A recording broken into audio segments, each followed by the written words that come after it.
All right, welcome to the Sae Bae cast number 242 with Settled for his second appearance. Settled, how are we doing this morning?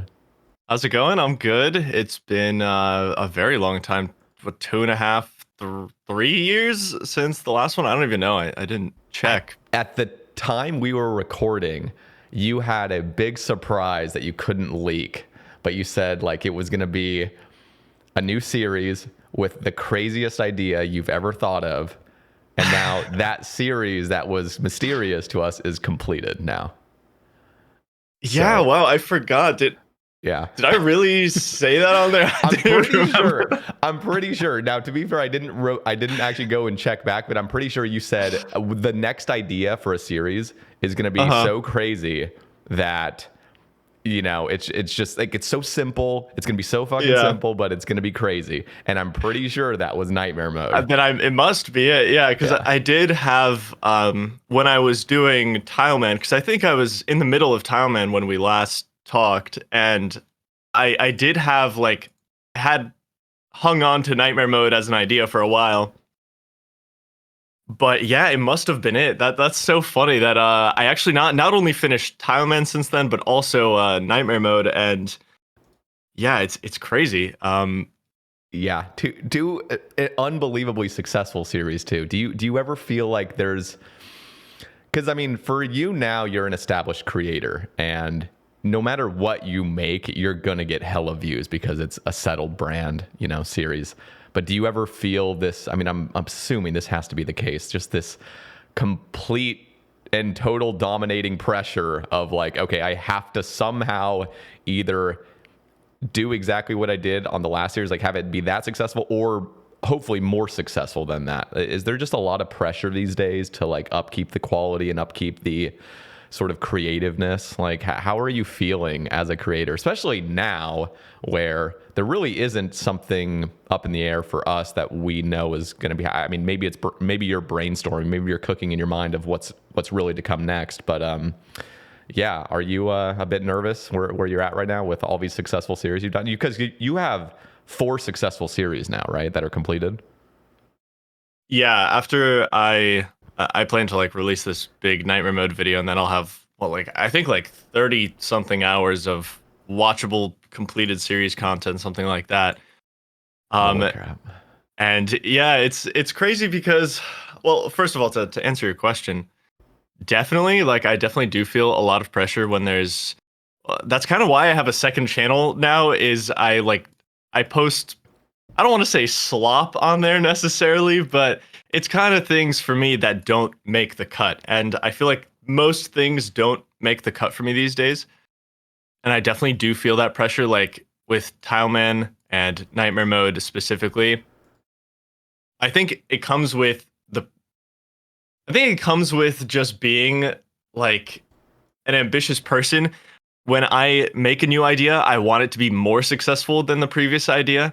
And actually, with Nightmare Mode, it's the first time that didn't happen. Tileman was so big, and Nightmare Mode was, I would say, about half as successful in terms of views, and like a fifth as successful in terms of subscribers gained, if we want to put it just strictly in numbers. Mm.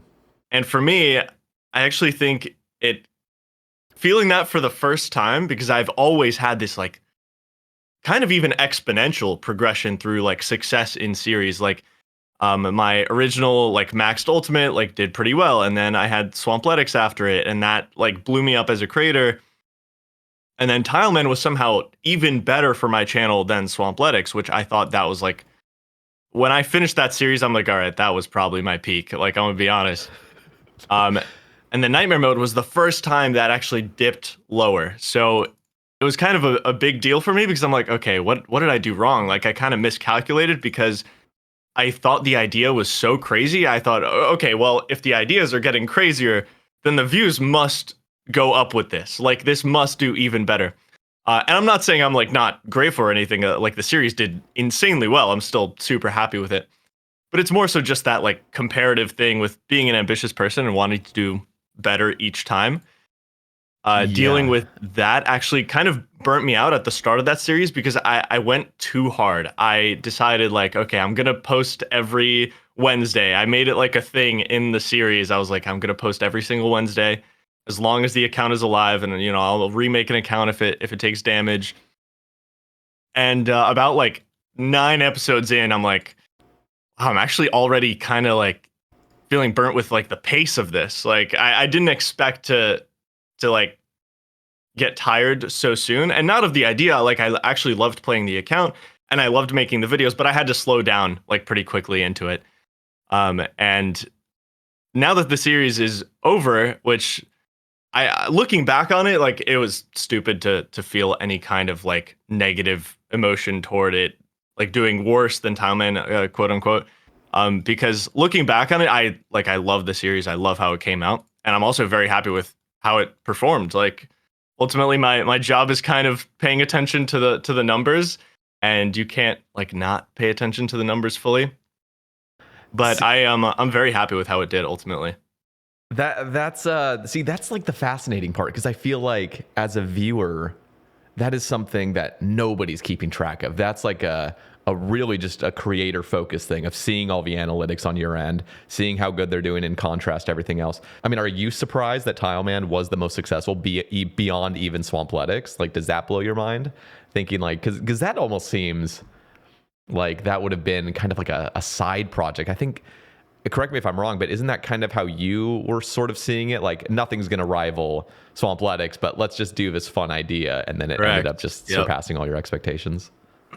Yeah, Tileman was originally not supposed to be like a big series. The whole point of it was really just to have like a side series. My original goal for the account was a Fire Cape, which, okay, every new series ever, that's their goal. But it's kind of because we don't have anything like else in the mid game for like a short series to go for. This is such a like specific game in that regard. You kind of either go for like an Infernal Cape or like a Quiver these days, but I didn't want to put that much time into it.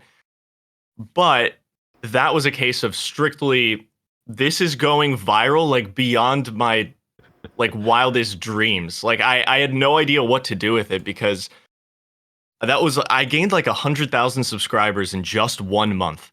Like oh my God. every episode for the first 9 episodes was hitting 1 million views. Like I had no idea what the hell to do. So I was like, okay, well, I have to like extend the goal. Like I have to keep this momentum going. So that's when I decided to go for the Infernal Cape and just make it like a full series. And I'm glad I did that, because I basically doubled my like channel growth with that series, and it ended up being like super special to me. And at the time, I was literally just like, I kind of wanted to take it easy with this series, but I just didn't really have well, obviously I had a choice, but I didn't really have a choice. Yeah. I'm looking right here. I actually have your channel pulled up, and yeah, the first 12 episodes over 1 million views. Yeah. That is, it was, that is just wild to think. I mean, you are the only OSRS creator that can pull these kinds of numbers, and like the fact that it was so consistent, and it's not like it just has a huge drop off. You're still pulling 900,000 for the next like 5 episodes, and it just like slowly. So I actually am curious on this. How much like kind of like residual views do you get now that the series is well beyond completed? Are you still getting, like thousands of views on the video daily or anything, or is it really just like trickle now, like a few hundred or something? I'm just guessing, obviously. The full series video is like the fastest viewed, or not the fastest viewed. Like it has the fastest accumulation of views to all my other like full series videos. Even the Swampletics one, it still gets like 7 or 8. Well, actually, no, this is for 48 hours. So it gets like 4,000 views a day. The full Tileman series video. And I don't know about the individual episodes. They probably still get like a couple hundred, but I think most people are watching the full series video. Okay. Is there a way that you've been able to kind of like push that over the other episodes, or is that completely on YouTube's end? Because the fact that that's on YouTube.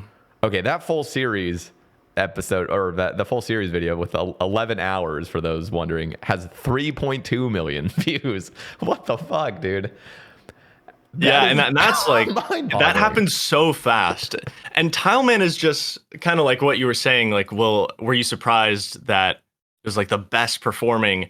Yes, I definitely was. Not only was it supposed to be like a mini series, but I also just didn't fully understand why it was going so insanely viral. Because that first episode like blew my mind, and I think with Nightmare Mode, I was expecting it to kind of have a similar effect just because it felt so much crazier. Like it was my first time introducing extremely high stakes. I haven't done like a hardcore series or anything like that. So this was my first time. I thought if I introduce these stakes and I have like a consistent schedule and I do all these things, like Nightmare Mode was my mathematically perfect series. Like I spent months and months like thinking about how I'm going to do everything, how I'm going to like put these different parts of the series together, how I'm going to market it, how I'm going to raise the stakes, how I'm going to do this, and this, how I'm going to post, when I'm going to post. I thought it all out as if I'd kind of like dissected the algorithm, and I when I launched it, I'm like, okay, this is perfect. Like this is gonna blow everything out of the water. And the series that I didn't try to do that for did way better. It's it's kind of just an anomaly. Like I genuinely think Tileman might have been my peak in terms of views. But it kind of goes back to what we talked about on the last cast is I think that's not really my focus anymore. I guess views, like obviously I still want to like make like big waves, big spectacles, etc. But I think I've kind of moved away from letting the like 1 million subscriber goal I had direct my happiness in a way. Mm. And what do you now focus on? I imagine it's just making something you're proud of. Is that right? Yeah, I think so. I think the 1 million subscriber goal has basically disappeared as a goal for me. I wouldn't say disappeared, but I think for a long time that massive number has dictated the things I do, and most importantly, how I feel when I like fail or come up short, because it's all in the lens of hitting that arbitrary number that I set for myself. And I decided late last year that I wasn't going to chase it anymore. I still want to get it someday, like don't get me wrong, but my focus has definitely shifted back to what it was around when I was making Swampletics, which was just I want to make the best, most compelling videos I can. And if I can focus on that, everything else will come together. So I think if you're an ambitious person, it's also really easy to lose yourself in the chase of a goal like that, and you also forget to practice gratitude about what you've already achieved. So I kind of just stopped going for that. Okay. Well, yeah. I mean, I think that's actually the best way to go about it. I think naturally, like you said, the numbers are gonna just be something on your mind because, I mean, I imagine any of the, at least in the OSRS scene, the creators I've talked to that have the biggest channels, Solo Mission, Jimmy, you. I mean, you guys do care about your channel and how it's perceived, and how, like, because you'll make separate channels. You have Unsettled, you have these other things, so you want to keep the main channel kind of untainted, and that takes a lot of analytical work. Like, you're looking at the analytics, what does well, how much of this next idea that you'll have is dictated by what you're seeing on YouTube's end, because I know there's certain tools you can use on YouTube where it's like, these are commonly searched things, or this is what other people are watching right now. Here's what's viral right now. Do you ever ideate with those ideas in mind, or is this just organic of what you think would do well? I never do any like trend searching. I usually just whatever I come up with, if I think it's a good idea and I can put it into a good title and thumbnail, then that's a potential series for me. But I haven't done any big trend searching. I have definitely taken inspiration from other games because um, that's actually how I thought of Nightmare Mode. Is I was doing like Elden Ring Deathless runs, and I was looking up like have people like done a like no damage run on Elden Ring, And people have done it. I think like maybe one or two people have done it. And I was trying to think of how I could apply this to RuneScape, or if it would just be too insane, because I mean, there's so much like chip damage. I mean, in Souls-like games, you can avoid everything if your mechanics are good enough, but RuneScape is so different. But I still thought that was such a cool thing to like try out.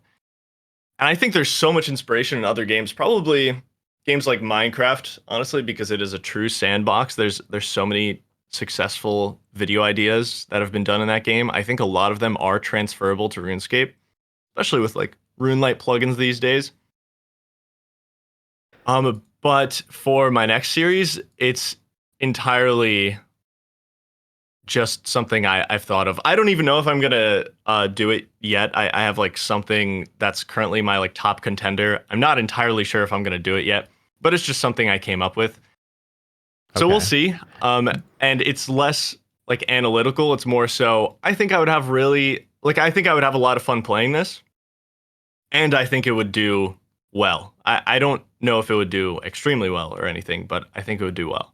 Okay, because it sounded like by the end of, Lowlife109, you had even admitted at I think it was the like follow-up video after the actual finale, you're just saying like for a year it was actually kind of stressful logging in, knowing when I had to log in I had to play perfectly, and that just ended up you not really enjoying logging in as much, or not, like you basically had to feel like 100% in order to just log in and enjoy the account. So I think, yeah, maybe I'm imagining what it's going to be as a more relaxed approach. I mean, I don't think anything can be less relaxed than nightmare mode. So hopefully you'll enjoy yourself a bit more. Yeah, I still really enjoyed playing that account. It's kind of like you're playing a hardcore, but you're going into like Coliseum every day, or like doing I don't even know what, so many things are safe on a hardcore. I don't even know like what other dangerous, I don't know, like doing awakened bosses every day or something, because you still obviously you look back on your account and you and not in terms of difficulty or anything, but I just kind of like an analogy as to you love your account and everything you've built on it, and you kind of like, you can look back on your stats and your achievements and stuff, but you have this like the anxiety of logging in and having to do something, like even simple things. And maybe you're just, maybe you're off that day. Maybe you don't think of something. Maybe you just walk the wrong way or click on a guard or click pickpocket. Like it's all those things always kept rushing through my mind. And I really, really like wanted the series to go far. I really, really wanted that. And I barely, like, in terms of other years, I played the least amount of RuneScape I've probably ever played last year, just because of that. I didn't want to ruin the account. Yeah, that makes sense. I mean, I'm just impressed with how far you got. I also wanted to bring up and I just had watched this a couple days ago, that little follow up of your finale, and one of the things you had mentioned was like the lore of the scorpion. The kind of like sort of, it was a cool mystical meaning behind it all. Like you really pushed your own limits on something that you didn't think you'd be able to do. I mean, this is something that 99.9% of the player base would never have even thought to do, because one, it's just incredibly masochistic to try to go complete the Coliseum without taking damage. Like that just sounds like unironically a nightmare. It just sounds horrible. Yeah. But like you really pushed yourself. I was genuinely impressed. And I just wonder now, I mean, with everything you've done, and you actually there's something else we can talk about this. I mean, you won Gamer of the Year Golden Gnome. I mean, that really, I mean, yes, some people can argue it's a popularity contest just to, get people to vote for you. But you really did some crazy special things that not many players do. I mean, you could always throw in other contenders for being absolute wizards at the game, 100%. But to be fair, the settled we knew of, 6 years ago has completely transformed. I mean, you're genuinely good at the game. Do you ever like kind of see that, like your own growth as a player and just how much more mechanically like proficient you've gotten at the game. Yeah, and I can definitely look back. I mean, damn, I used to be really bad. I can look back on that. I think it's sort of the same case with videos where you look back on the things you did last year and you're like, wow, that sucked. But the thing I'm doing now is like, wow, I'm so much better now. I look at the same way, or I look at my sort of mechanical progression through the game the same way, where I feel like I am getting a lot better every year. And in terms of Gamer of the Year, actually, I was messaging Port Khazard on that day during the award ceremony. And one of the things I told him is that it felt so wrong when I was walking up there to accept the award. And he's such a great guy. He's like so humble, and he genuinely inspires me so much. And I felt like looking back, I should have withdrawn my name from consideration for Gamer of the Year, because I didn't want to be that guy that took an award from someone who deserved it. I withdrew myself in 2022 and 2023 because I didn't want that exact thing to happen. And then, of course, it kind of like, it happened here, and it was like the biggest community reaction I've seen to like an award that went to someone versus someone else. And I think so before the awards, I really wanted to win it because I wanted to be inspired by it. Like I wanted it to be in my room and I look at it and I'm like, I'm like grinding so that one day I can feel like I own this, I deserve it. Mm-hmm. And I wanted it to be that fuel and motivation to make me become a better player. That's kind of what I said in my like acceptance speech when I accepted it. I said I wish to be half as good as the other nominees one day, and I meant that. And Port has been such a huge inspiration for me too. And looking back, I wish I withdrew myself just because it felt so wrong to be up there. I kind of got imposter syndrome about anything I've ever done in the game because I feel like Port obviously deserved that award. And yeah, looking back, it's a bit of a regret of mine. Interesting. I see. That's I mean, to be fair, like I've had this conversation now. I mean, people on when the Golden Gnomes had happened, I was live streaming. People would ask about it, and it's so clear to everybody. Yeah, Port Khazard is one of the greatest probably the greatest mechanical player RuneScape's ever seen. He's just an absolute wizard. And it's like the fact that people would get upset about, a Golden Gnome not going to him just proves that everybody knows that Port Khazard is the GOAT when it comes to mechanical ability in this game. He's just so good. And I think people also recognize, like, ultimately Golden Gnomes really are inevitably going to be some sort of popularity contest. You need people to understand who you are. You need people to vote for you. Yeah. And honestly, looking at it now, like, the way I see it is I don't think you should feel bad at all. I think the community potential overreaction, to be fair, you were the person that was getting overreacted to, so I imagine it was a little bit more on your mind of all the potential negative comments or whatever you're seeing. But at least through my lens, I'm like, you know what? I mean, Settle did do some crazy things. Does it match Port Khazard? No, but like, still a gamer. I don't know. I think it's fine. I appreciate that. So, yeah. But yeah, maybe. I mean, the fact that you'll just say that right now, like, hey, I mean, ultimately it's a Golden Gnome. This is not anything serious. It's a Garden Gnome. It's not an Oscar. Yeah, but exactly. It's so yeah, but it is cool to recognize. I mean, Port Khazard really is one of the most humble people ever. It's surprising how that kind of goes hand in hand. He's great. Yeah, and knowing it's him, I think the fact that he'll be very gracious with it and everything should just show other people like it's not the end of the world. It's not that big of a deal. I think people understand where Port Khazard sits compared to you, and I think it's just whatever. So I'm sure he'll get his. If not, I would imagine he gets it this year. I think he has to get it this. I think everybody's just gonna be like, okay, we're going to vote for Port Khazard now. He's gonna be the only nominee. Yeah. Yeah. I mean, did you see his what what was it, 54 Yeah, I did. Awaken Leviathan in a row. Dude. Yeah, that's crazy. I mean, dude, doing one without any supplies is Yep. insane. I mean, that alone could be a video, you know? I mean, like, Yeah, doing man. and you heard the lore behind it. He did a 53 run, fully successful. Yeah, and he thought it didn't upload wasn't good enough. Yeah. Yeah, he didn't upload it. Like, dude, anybody would have uploaded that. That's an insane feat. But he's like, no, it's not good enough for me. That's insane. I don't know.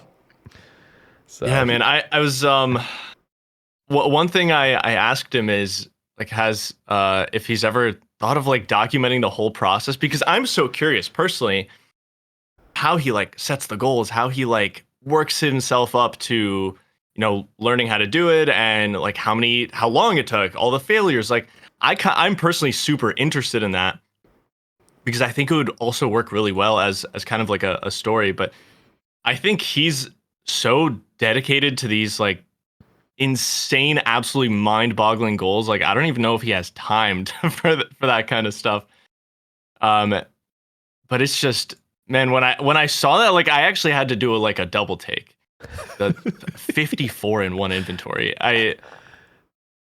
Absolutely crazy. He's the GOAT. You feel like there's got to be a catch to it. Like, okay, you abused a glitch or you did something. Yeah. But no, it's just like, I mean, did you see any bit of that gameplay of how his mouse moves, for example? It looks robotic. Yeah, it is very robotic. Yeah. It's as if it's genuinely just a machine programmed to do prayer flicks and move. Yeah. That's very impressive. He's built different, and he's a pioneer. So it's not only him getting the tech from somebody else that figured it out. He's the one figuring it out. He's the one mapping every single tick out so he can be absolutely consistent. It's just a wild thing. Yeah. It's funny when all the PVM tier lists were coming out.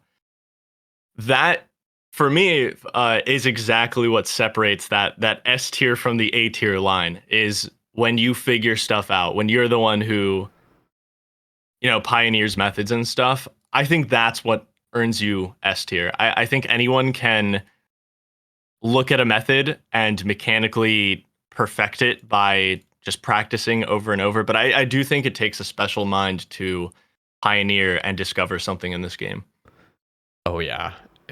I don't know what his brain is doing, like processing, like how he actually sees the game. I think people have also said this about Woox. Like Woox was seeing tile markers and ticks and everything before there was ever plugins for these kinds of things. He just knew where he was intuitively, and he knew everything about what was going on. Like his mind was seeing the code basically of the game, like, and we're all just seeing the graphics. He was genuinely like 6 or 7 years ahead. And I think we can see that now. He is exactly like, now we have like 10 or 15 Wooxes in the community of just pure like raw PVM skill, mechanical skill. But he was like the only one back then. I would say maybe Exact as well. Him and Exact were. Mm-hmm. But I mean, Woox was way earlier than Exact even. He was just so far ahead, man. Like the things he was doing. And nowadays, you see the things like what was the last? I would say like the blindfolded like 6 Jads. Yeah. There's like when that came out, that was like, what? How is he possibly doing that, right? And nowadays, I feel like the top 20 PVMers could probably do that like in a day. Like they could probably, or maybe less than. Like I don't know. I feel like that's like kind of peanuts to like these days of PVMers. There's so many Wooxes now, but he was just so many light years ahead back then. It's genuinely very impressive. I think in that sense, he will always just be the greatest of all time, just to have that big of a lead. Yeah, he's basically marked in the books as like the Zezma of PVM, where you can never not include his name. I even made like a top 5 PVM or like top 5 PVM. I'm trying to think when this was, maybe like 2.5 years ago or something, and Woox was number 1, just because you can't not put him as number one, because if you don't put him as number one, where are you going to put him? 2, 3, 4? That wouldn't make sense. He at least deserves a permanent S tier spot forever.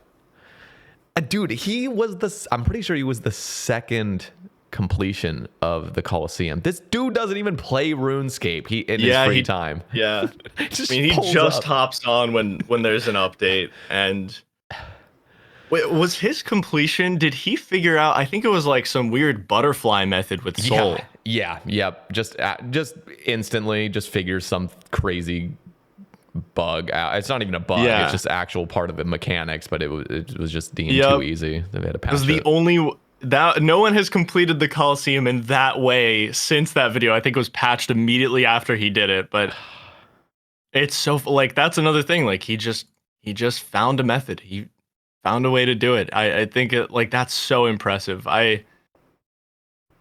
That boggles the mind for sure. I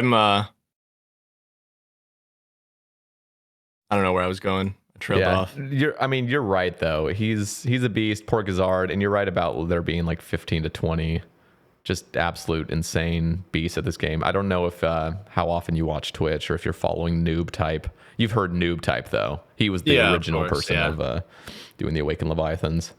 And he has been grinding. I actually am not quite sure what the name of these new Yama contracts are. But there's a Yama contract that you can do. It's not for the Radiant armor, but it's one that you can guarantee an oath plate piece. Just guaranteed you're going to get it. And he's been running these, and the title of his stream is 500 mil GP an hour. Because he's flawlessly I did see him die once, just to one little slip up. But he's doing the most challenging, I guess you would say default content. It's not like he's making his own snowflake restrictions to it, which can make it harder, obviously. But the actual, probably the hardest, designed content in the game right now. It looks like a headache looking at that contract. And he's just running them. They take about 6 to 7 minutes. And he's just pulling an oath plate legs and an oath plate chest, every single time. And I'm like, this is wild. When you're that good, just print your money, print your bills, you're good. Yeah, I saw a No Monkeys video came out today, so I haven't seen the method or anything yet. It literally came out at a few hours ago as we're recording this, so I haven't watched it yet, but I did. I think I saw it on Reddit or something where just the comments were all like, this is the most insane thing I've ever seen in the game. So I'm excited to watch it. It's crazy. And the thing is if you get good enough at that, you can just make tons of money now. We finally have content in the game now that really is if you're good enough at this, you can make a ton of GP, an absolute ton, if you're just going to be that top percentile, that top. And I think that's great. I mean, maybe not 500 mil an hour, but I do think if you are so insane at the game that you can do that. I mean, ultimately, you're a drop in the bucket in the larger economy. So it's not necessarily, super damaging or anything. Well, I guess it depends on how long they grind it. If they grind 500 mil an hour for a long time, then the thing it's a different story. But if people, because it won't remain 500 mil an hour, because the contracts themselves cost a decent chunk. And if more and more people are seeing, hey, I want to make that much money, they're going to practice it. It'll balance itself out. Yeah. But ultimately, it still will be a filthy amount if you're perfect at it. But that thing is so easy to slip up on. You can easily slip up, and then you're losing money. That's the cool balance of it. It's you either make a ton or you start losing. Yeah. Yep. I do really like that. Yeah. Okay. I want to actually touch on something that Jimmy and I were talking about a couple weeks ago, and that is, when are you, Framed, and Jimmy gonna start back up Procrastinators, or is it gonna happen? I really don't know, honestly. I talked with them, I want to say the other week about this, and I think it actually was Jimmy who brought it up, guys, we should just do a podcast. We should just do a podcast out of nowhere and just start back up. And I don't know, it sounds fun, but at the same time, I don't think any of us want to go through the effort of upkeeping a podcast along with like our main and second channels. So Hmm. I don't know who's going to be the coordinator. I don't know who's going to do the editing or anything like that. But I don't think any of us want to commit to that. I don't know. I'd have to talk with them. It was definitely very fun. I just think with like having a scheduled podcast alongside like trying to make the videos I'm trying to make just could be too much. I feel like you miss like a week or something, and then you miss another week, and then you miss another week, and Yeah. then you kind of just forget about it. And it's I don't know, it's a bigger commitment than maybe it feels like. Oh, it definitely is, and maybe it would be best to not give people false hope by just or publishing one episode, and then people get all excited, like, oh yay, next week you're gonna publish one too. It's like no, That's exactly what we did. Well, at least it was called. Oh no, it was so it was originally called Procrastinators, and then we switched the name because I think that had already been taken. So we switched the name to Slacking Off, which is really ironic because only one episode ever came out, and we've been slacking off ever since. There hasn't been a second episode. I actually have to look it up. It's been so long. Oh yeah, I also remember why. Well, I guess I wouldn't post it on my main channel if it were to come back, but it was also like my worst performing video like ever, and it had the most dislikes of any video I had put out. So I was like, what the hell? Shit. No one likes this. Really? But maybe see that's like a second channel thing though. I feel like it would do better on a second channel where more people are subscribed expecting low effort content.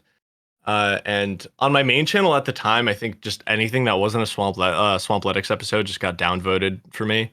So that's obnoxious. Yeah. Yeah, it was different times. Yeah, okay, that makes sense. Yeah, it was on your main channel. I'm seeing it now. Mm-hmm. Just yeah. So, I mean, listen, man. If I think what's really important about a podcast, especially if it's with your like friends, is just make it as relaxed as possible. I'm not trying to pressure you or anything, but I'll just say like having 3 big creators just talking. I mean, we see it in your videos too, where you'll just be on a Discord call and it's just fun. Like it's more natural. It's just something that's easy to listen to and just like, okay, this is cool. And having something, even if it was like a monthly thing of just like, we're just going to talk shit for an hour and just publish it on the Unsettled channel or wherever you guys would publish it. I don't know. And I guess part of it is me as a podcaster seeing just how much, I mean, I think people are under like a misapprehension thinking like podcasting is kind of like that, all that hype is kind of past now. Like we're kind of past it. But I'm looking at Spotify and they are making this huge, they're surging into trying to dominate the podcasting space because they realize just how huge of a market it is. And they're paying the people that are over there making video episodes and stuff just a ton of money because they want to just dominate. And podcasting is still so hot. And knowing you guys already have a ton of popularity just being in the forefront of the OSR's community, it's like, man, if you were to stay somewhat consistent with a podcast, I think you'd be really happy with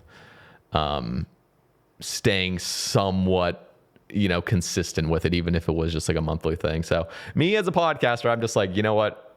Selfishly, I would love to listen, but also there really is a good reason to get into podcasting.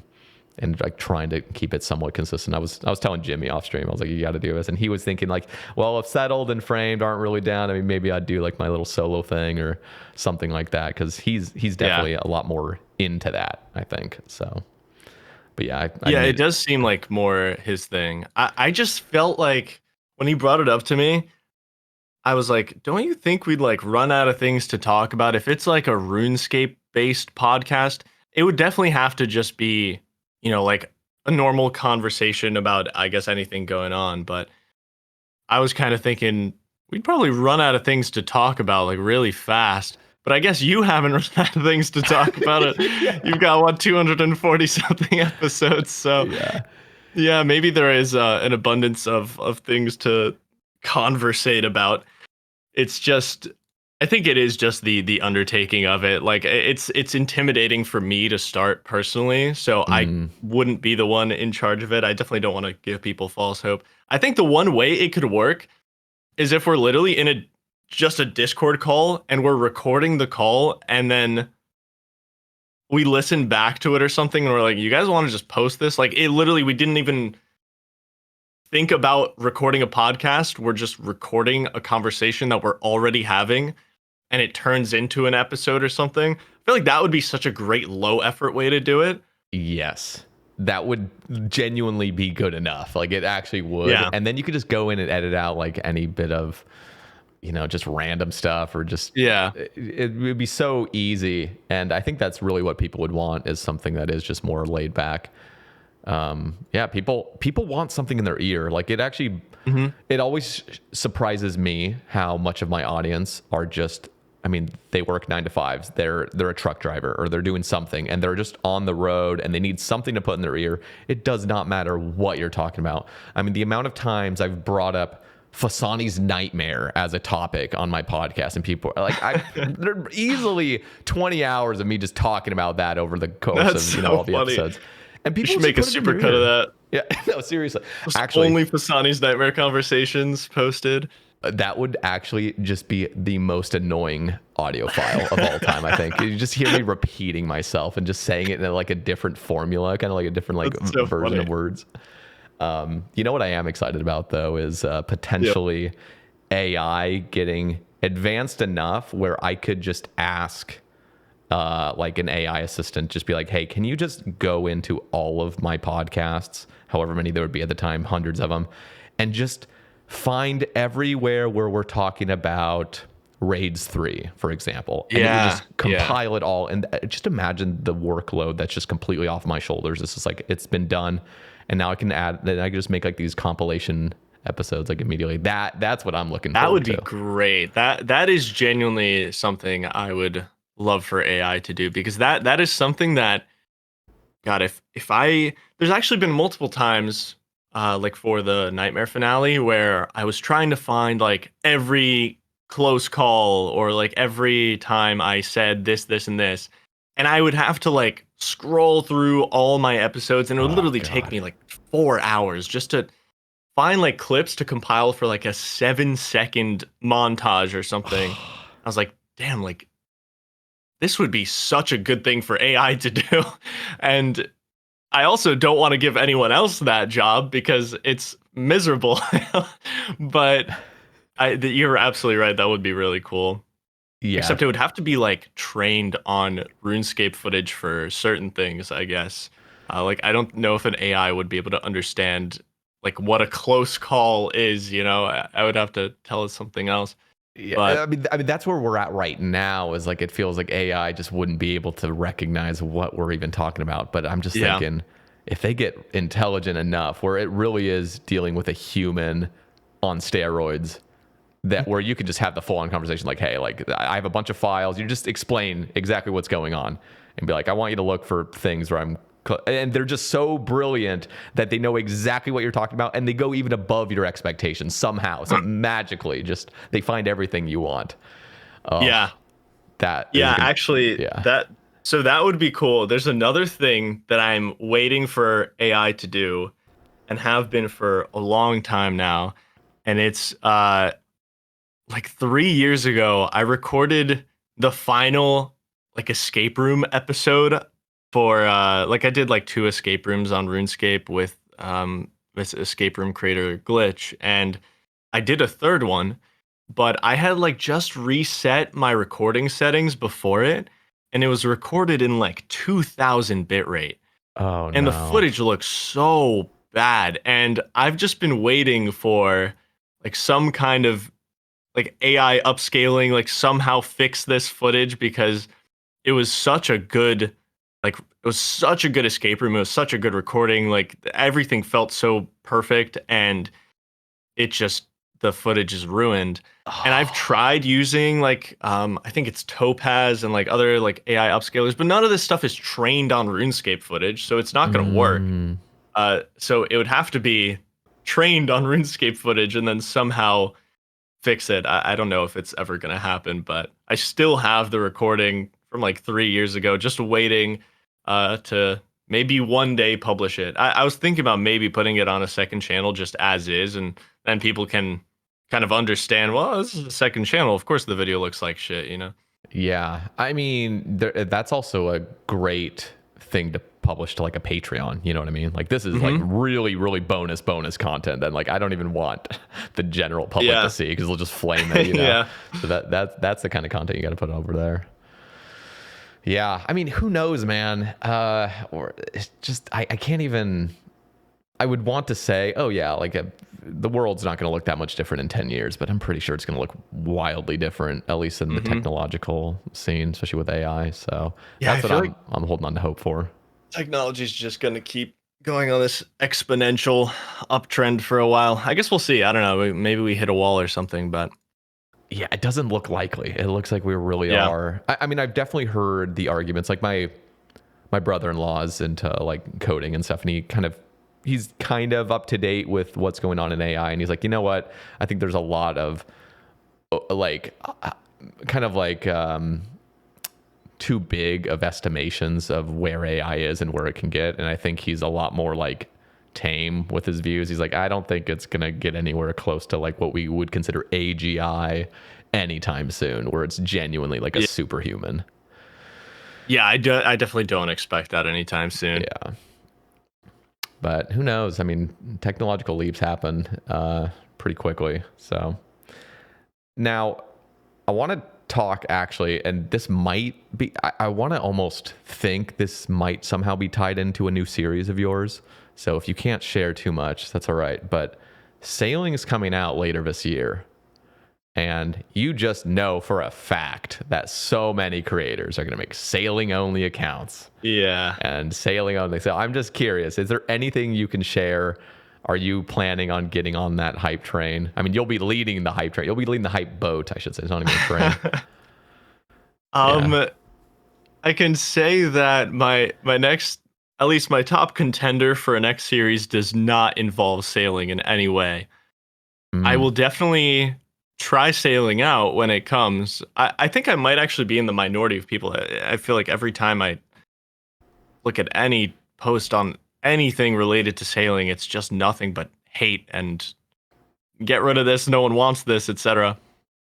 But I might be in the minority of people that actually like sailing and what it could become. I want them to take their time with it. And I will say, of the 3 skills that were pitched in that skill blog back in the day, sailing was by far the biggest undertaking, in my opinion, right? We had sailing, shamanism, taming, right? Yep. Was the third one. And I feel like the work required to make sailing good is significantly more than the other 2. It's such a big undertaking. I mean, the sailing mechanics, the boat mechanics alone, like that stuff looked so just... that must have been such a big head scratcher for them to figure out. But I genuinely think I'm in that camp of people that if we give them enough time, I think this could genuinely be cool. I think this could actually change the things we love about the game, and this could become a beloved skill. I haven't like given up any hope on it, and I really think it could become great. I think so too. They've also... I think they are very, very careful now developing things in a good way. I mean, obviously it has some negatives, but they're listening to us. Like they want this to land just as much as we want it to land.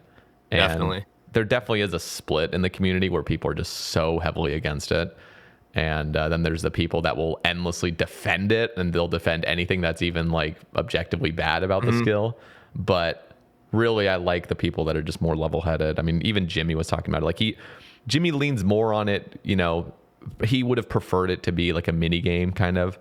And I understand that sentiment. But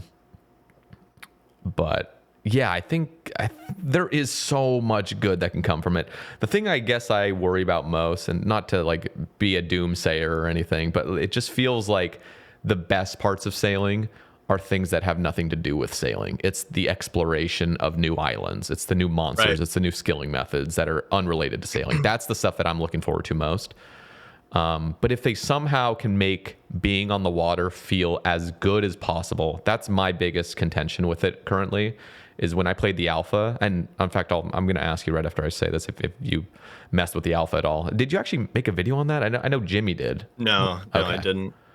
But yeah, like during the alpha, the biggest thing that affected my experience with it negatively was the fact that I couldn't see very far. The render distance was really lame. That's just what we're dealing with RuneScape. And when you're sailing, you want to see far off lands and islands that you're like going to. You don't want to just have the map load up, 5 seconds before you've arrived. Like, that's dumb.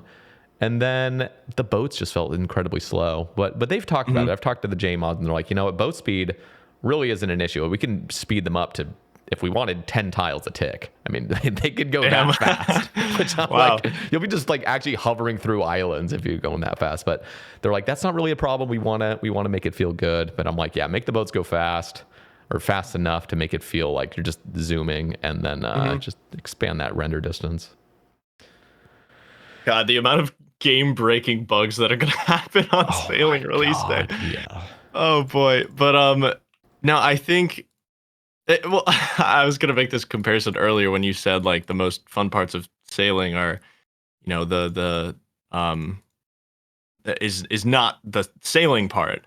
It's kind of like if they made driving a skill, like you drive to an activity rather than like the driving itself is fun, right? But I think I still want to give them the benefit of the doubt with the render distance and the boats and everything, because it was an alpha, and I definitely I want to see how it continues to develop. Right now, my stance is that I think it can be very cool. Yeah, maybe it could have been a minigame, but I also think there is a lot of good that can come with it. I also think it'll generate so much hype for the game. I mean, I remember when I was I think it was like 10 or 11 years old in 2011. It was a rumor or something that sailing was coming as a skill, like the original rumor. I actually don't know when that initially started, but I still remember that from my childhood, that everyone thought sailing was going to be a skill back then, because a guy had like a cape with like a boat on it or something on the like web page. And it's so funny to see that actually come to fruition. And I also think sailing as a skill, compared to the others we had, shamanism and taming, I don't think those would have really generated any buzz. Like, I don't think people would be excited to, like, if they've never played the game or they played it as a kid, I don't think that is something that would bring them back. But I genuinely think sailing could bring a massive wave of new players just to try it out and maybe really enjoy it. I think if they polish it, if they take their time, it could be really healthy for the game and bring exciting things. Like, I definitely don't want to write it off. Yeah, I'm with you there. I am looking forward to it. I'm optimistic, but I'm also cautiously optimistic. Because I'm with you. It's like, if it's polished, if it's very well done and it feels right, then it's going to be a banger. And no matter what, you're right about it bringing in a huge influx of players. That's going to guarantee be the case. And it's just so cool. I mean, people like boats. They see a boat and they're like, yeah, I want a boat. Yeah, definitely. So, I think it could be amazing for new players.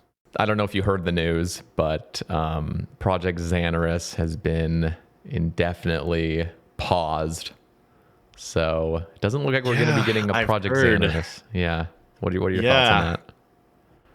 So a little bit of both, because I was definitely one of the people who was kind of concerned as to the ways it could go wrong and the ways it could affect people's love for the main game. But I was also very excited for the potential series ideas and events that would come from it. It's really hard to say if it's a net negative or a net positive. It feels like it would have been a net positive, but I also think there was a lot of risk that came with that. Like, I think with the events that are like happen with, Gilnor Games and Deadman All-Stars, I feel like so many more types of events would have spawned if Xanerus became a thing. And I think more really unique YouTube series would have spawned as a result of it. I don't know. It's really hard to say. I think I love the main game, and my ultimate priority would be protecting that at all costs. Like I don't want anything to take away from the main game or like outclass it, outshine it. So I don't really know how I feel about it yet. I think a little bit of both types of, positive, negative emotions about it. Yeah, I'm kind of with you. I think like I understand like the human tendency to just be fearful of any like big change like that, and there's good reason for it.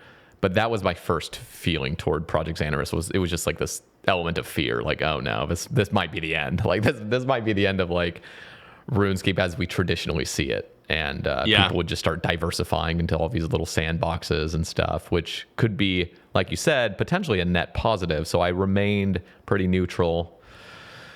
But I'm definitely understanding and quite happy with their decision to just pause it for now and to look back at it maybe at a future date when maybe the team is much larger and they can actually handle something like that without taking away resources from the main game. And plus, it's not like the main game is in any negative state right now. Like I can understand them kind of trying to move on to some, different hills in the RuneScape universe. Like, okay, we can test out this. If the game was like kind of struggling, then I could see taking some extra risks. But right now, I mean, we're living in this perpetual golden age. I feel like we've been in this golden age for a while.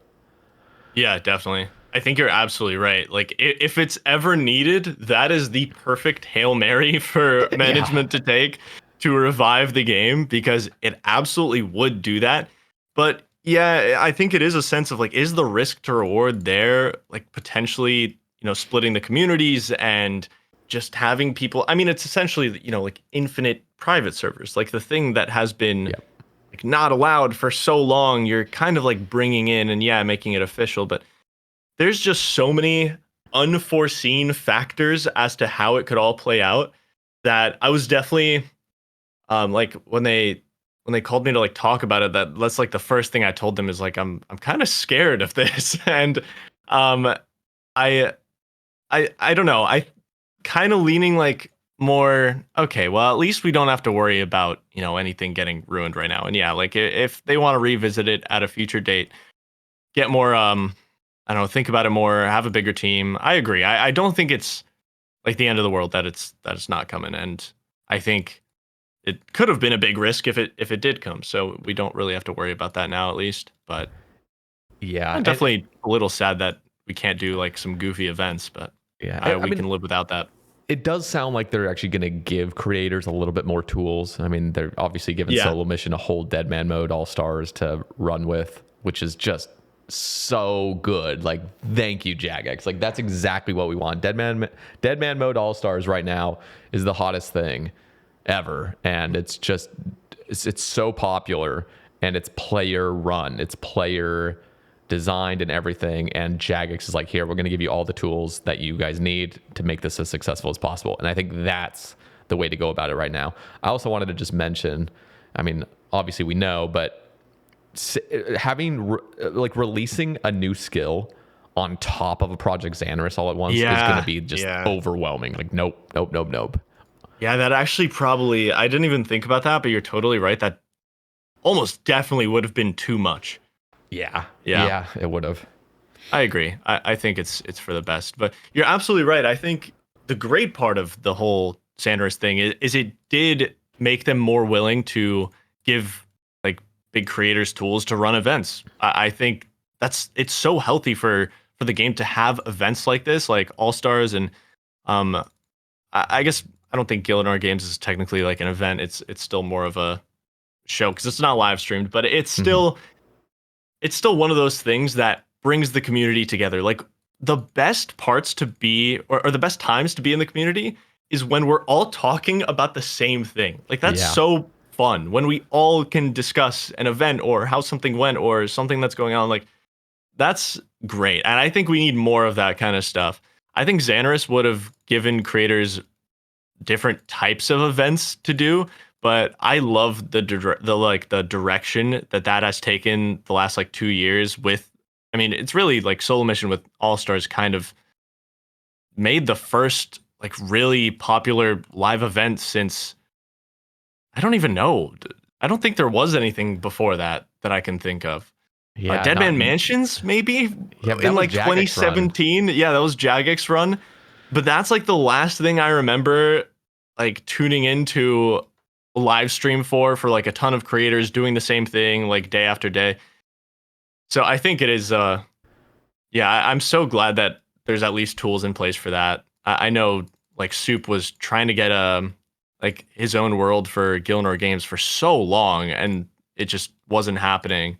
Like they refused to give it to him. I don't know if he ended up getting it or not, but I think that's definitely a lot more likely nowadays. Yeah, speaking actually, you brought up Dead Man Mansions. When are they going to bring something like that back? It felt like there was Dude, always I that know. excuse of like COVID, like oh, it's COVID, so we can never have anything like that. Like Yeah. we're past that now. Like when are we going to bring back that kind of stuff? Like I Dude, mean, that was so fun to be in the community for because man, it's also funny like hearing when I talk to like Framed or Soup and they like bring up that time, like it's so funny just like thinking back on it where I think it was Stefan Soup who had to play on like a laptop the entire time, and the oh my internet was god. so bad that like only like one person could stream at a time. Like it was so janky and like poorly organized, but it was so fun to watch either way. And I think they have so many more resources now where they could make something like that insanely successful and insanely hype. Yeah, I really want them to do things like that so badly. So Yeah. hopefully soon. I mean, I'm glad they brought back RuneFest. I wasn't able to attend, but that seemed like a blast. And now it seems like, okay, maybe start getting a few more IRL events going on, getting people, flying people out there and stuff, having some fun things. Yeah, I So, hope this RuneFest opened up their eyes a bit to maybe being more open to more events.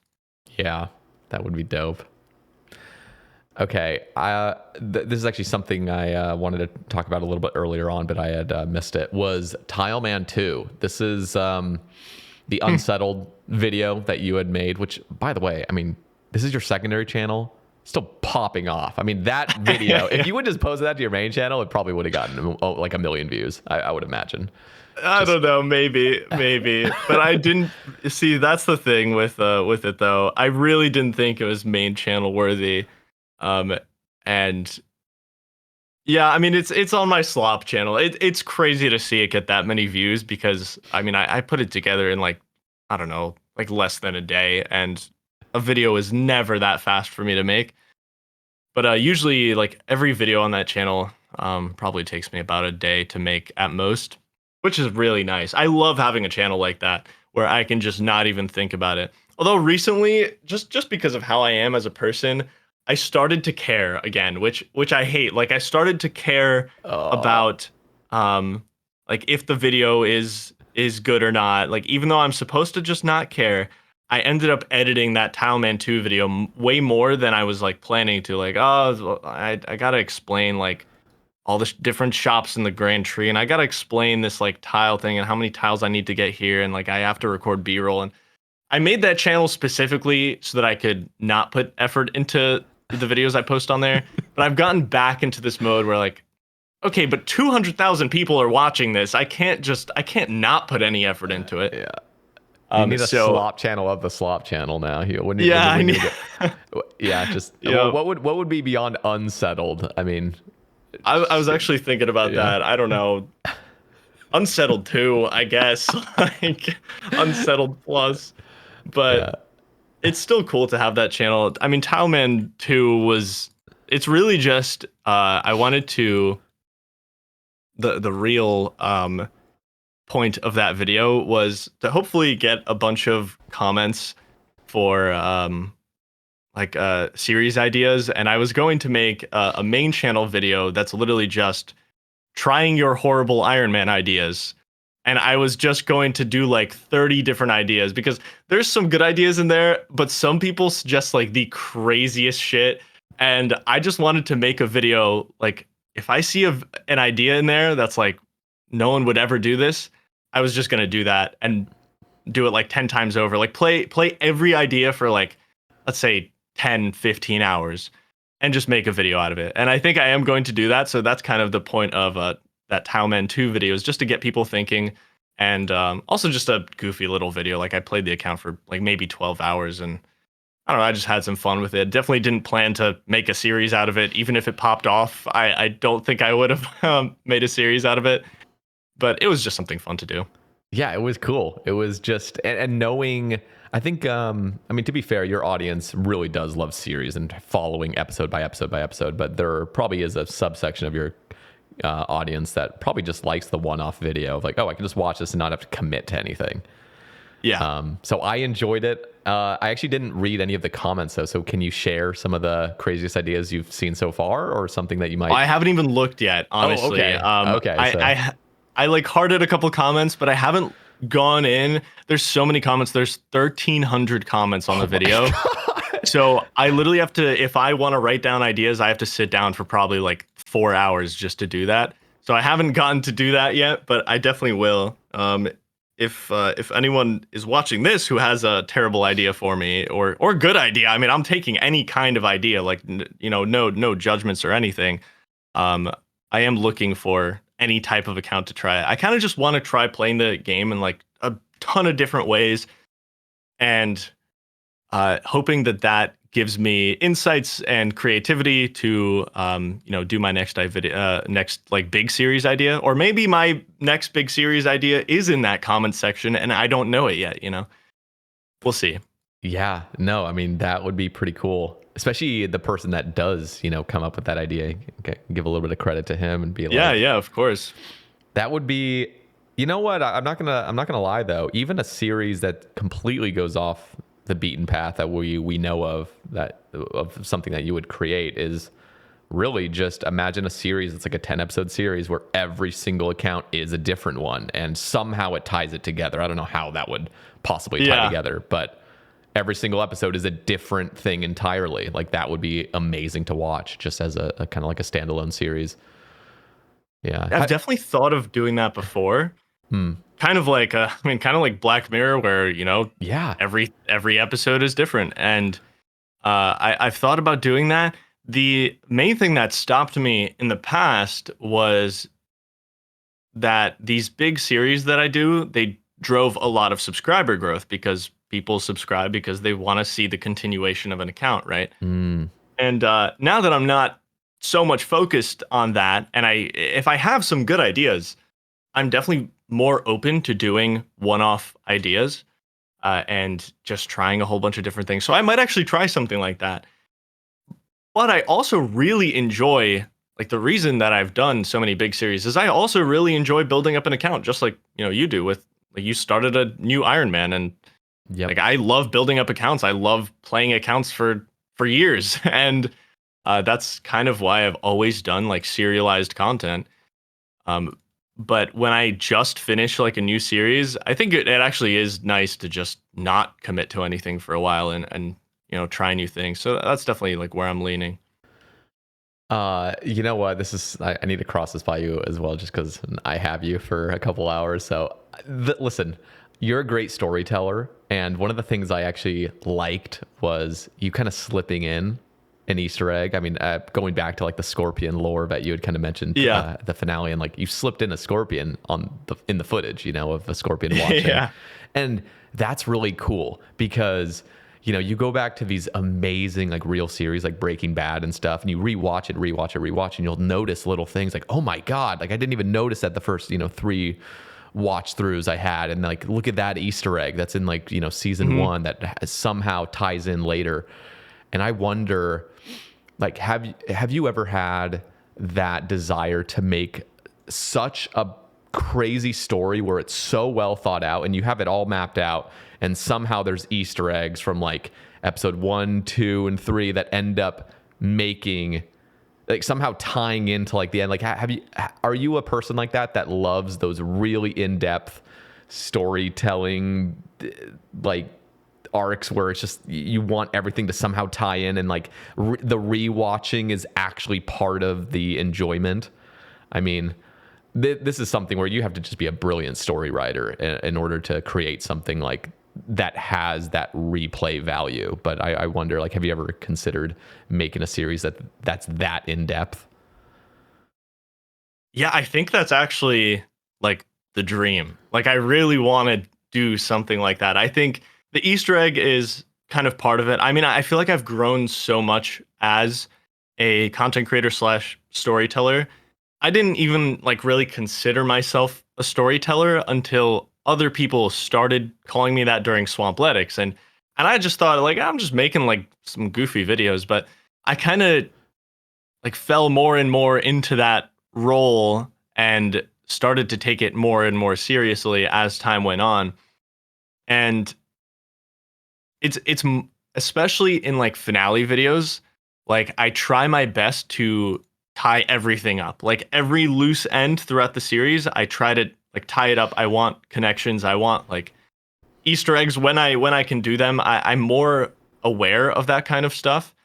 And I do want to tell a very good story. I think it would be really hard to do like a very methodical, thought out story without just straight up like scripting events to happen Mhm. because I guess it depends on the series. But like with Nightmare Mode, like my fate was entirely in the hands of a random mistake Yeah. or just like with the canon. That's something that um really bothered me is I never got the canon, which in the first episode of Nightmare Mode, I spent 107 accounts trying to complete Dwarf Canon, and then later on, it never reappears in the series. And I Mm. mention it throughout, and I'm like, oh my god, like this is Chekhov's canon. It's if do you know Chekhov's gun? Uh, No. the idea of like Chekhov's gun is essentially if you let's say you're watching like Breaking Bad, right? And there's a conversation between two characters, and then for one of the frames or like one of the shots, it panned to a gun. That implies that Oh. that gun will be shot. Like it will have a use. They're not panning to that gun for no reason. It will have a use in this scene or story somewhere. And it's kind Okay. of like Chekhov's canon where I talk about this canon, but I never used it. I never did it. So it's Mm. kind of like I broke that rule. And that really bothered me, like talking about something, but um I never implemented it. I never got it. And so my way of tying that up in the finale is I kind of realized, well, if I had gotten the canon, then I probably wouldn't be doing the Colosseum. So that's a way to tie it in. Like I can kind of say like, you know, yeah, I regret not getting it, but at the same time, it's what pushed me to do this final challenge is the fact that I never got it. So I kind of tried to tie it in that way. But every single like thing I talked about throughout the series, I wanted it to have some kind of connection to the end. I wanted everything to be wrapped up and not like, wait, what about that thing that he never did? So I definitely am super aware of storytelling elements like that, and I'm making it more and more of like an undertaking to make them more complex and intricate and try to tell very interesting stories through the RuneScape canvas. And I'm going to continue to push myself in that regard. I want to continue doing that because like I feel like every finale I've done has also kind of been like a personal development arc for me. And I try to make every final episode of a series and every first episode of a series extremely like I put so much effort into the first and last episode of everything I do because that's what people remember. And I love just completing stories. So I try to not leave anything hanging. Yeah, no, I that there is so much depth to storytelling and like just the thing you mentioned of like tying everything in or panning to something. I have you ever considered like hiring, you know, some sort of professional like script writer or something like that? I know this sounds like absolutely like out of control, but like hiring someone that's whose talent is to create a story and then for you to produce it, like for you to really be the one creating it based on somebody else's idea. I mean, I think the like the soft lock accounts, or what were those called exactly? Like the escape rooms. Escape rooms, yeah.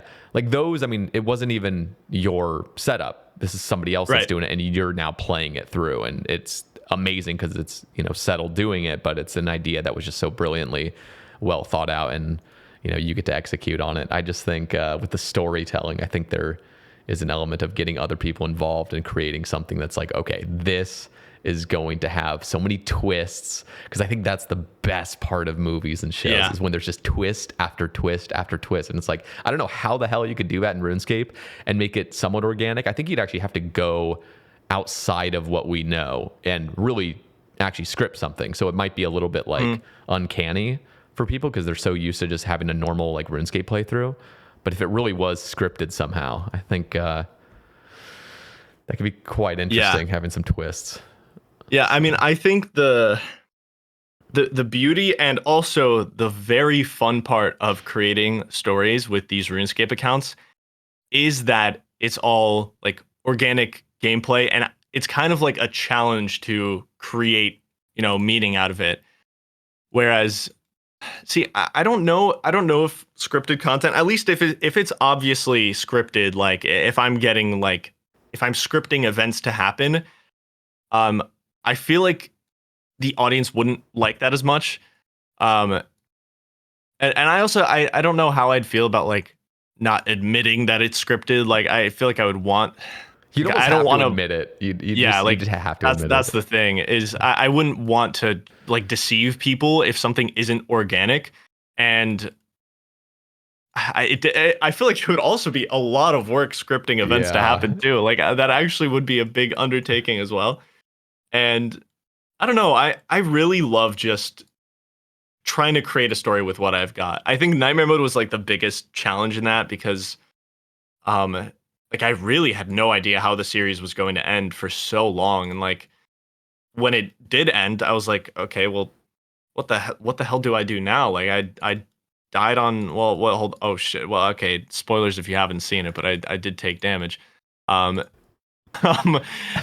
I had no idea like what to do with it at the time until I like, you know, started thinking about like how this affected me. I had to kind of like diagnose my own emotions about everything and try to put it into a meaningful story because it didn't end how I thought. I think when I started like my training arc for the Colosseum, I was expecting to go in there and take damage. Like I was like, okay, this is going to be a warrior's death. I'll just go in there. I'll do my best, and whatever happens, happens.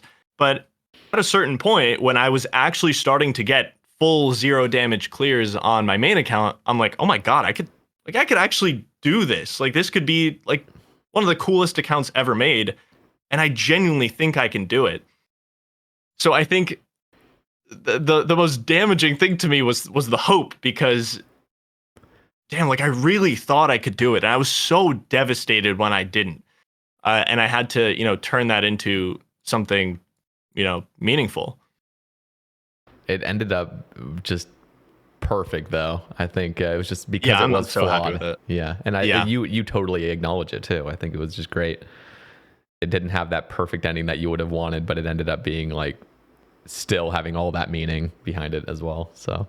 Oh, absolutely. Like I'm so happy with it. I can't watch a lot of parts of that episode without crying because it's like it's super emotionally charged for me. Like, man, going through like the Colosseum attempts, I was in maybe the most anxious and stressed out state I have ever been in my entire life. Like, oh god, especially so when you said you watched it like kind of recently. Yeah, so I mean, I'll fully honest, I haven't seen every episode, but I did watch the finale, and then I watched I remember like the first like maybe 4 or 5 episodes of, you know, the original Nightmare, and then and then the follow-up video I just watched a few days ago. So right, okay, so yeah, I ended up spending 3 full days essentially in the Colosseum, and I mean, at the end of the first day where I accidentally misstepped on wave 11, I ran from the wrong tile. Like I was so insanely devastated. I was like, I didn't show it in the video, but I was like crashing out so Oh, bad. fuck. Like I could not believe that I did that, and I was like I'm never gonna get lucky enough to get back there. And now like there's no way I'm like gonna make it to wave 12. And the worst part of it for me was I was so anxious and stressed out, and I was like, I have to wake up tomorrow and do this again. Like I have to go in Oh. there again. And then at the end of day 2, same exact feeling like, oh my God, it's still not over. Like I have to go in tomorrow and I have to like have a basically tachycardic state for like another 5 hours. I have to like I averaged probably like 115 BPM for like 3 straight days. Oh my And god. I was so miserable knowing I had to go in for that third day to keep doing it. But I had this like fire in me on that third day. Like I was like, I'm gonna do it today. Like I know I can do it. I'm going to do it. And I woke up that day, even though I was like super stressed and anxious, I felt so locked in. And of course, that's the day that I took damage. I just like double clicked, and I was Yep. like, wow, that's really how it ends. I and just all the like practice I went through and all of that, like it was definitely so much to deal with. But man, I gotta say, like the next day, I'm like, well, at least I don't have to. Like, I woke up and at least I was like, at least I don't have to go back in there. Like, at least I don't have to, put on the heart rate monitor and send some more runs, because it was Yeah. kind of a relief in that sense. Even though I was a little disappointed at the time and still like figuring out how I felt about everything and trying to Hmm. construct an ending. I'm like, well, I can chill at least and give my heart a break. Yeah. Oh my god.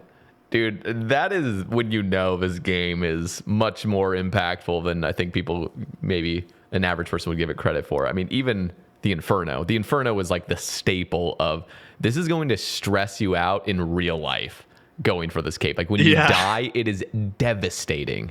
If you get to triple Jazz and you die, or you get to Zuck and you die, it's just like, you just are so demoralized of like Yep. knowing you have to go all the way back there and then maybe die again because you didn't learn the lesson the first time of what you did Yep. wrong or something. It's just horrible. But then you get it, and it's just the greatest feeling you'll get from a game. It's just so good. It's the perfect content, honestly. In that sense, like it is constructed so well to give you the most rewarding feeling possible when you've finally done it. Yeah. But yeah, that is essentially a taste of what I went through. Is like just if I don't do this now, not only do I lose 1,000 hours of progress on my account, but like if I don't take damage, then I have to wake up tomorrow and do this all again. Like I Yep. probably spent like, I don't know, probably like 12, 13 hours like inside of the Coliseum on that account, which is insane to me, because on that first day of like practicing and stuff, I my first like 3 attempts, I took damage on like wave 3, wave 5, wave 4, like something like that. Then on my 4th ever attempt, I actually got to wave 10. And that's when I was like, "Oh my god, hold up. This actually could be possible." Oh my god. And but it's so funny to like look back on that and then look back on how long I actually survived in there. And I was like, when I thought about all of that, I was like, okay, I'm actually like really proud of how far I had come.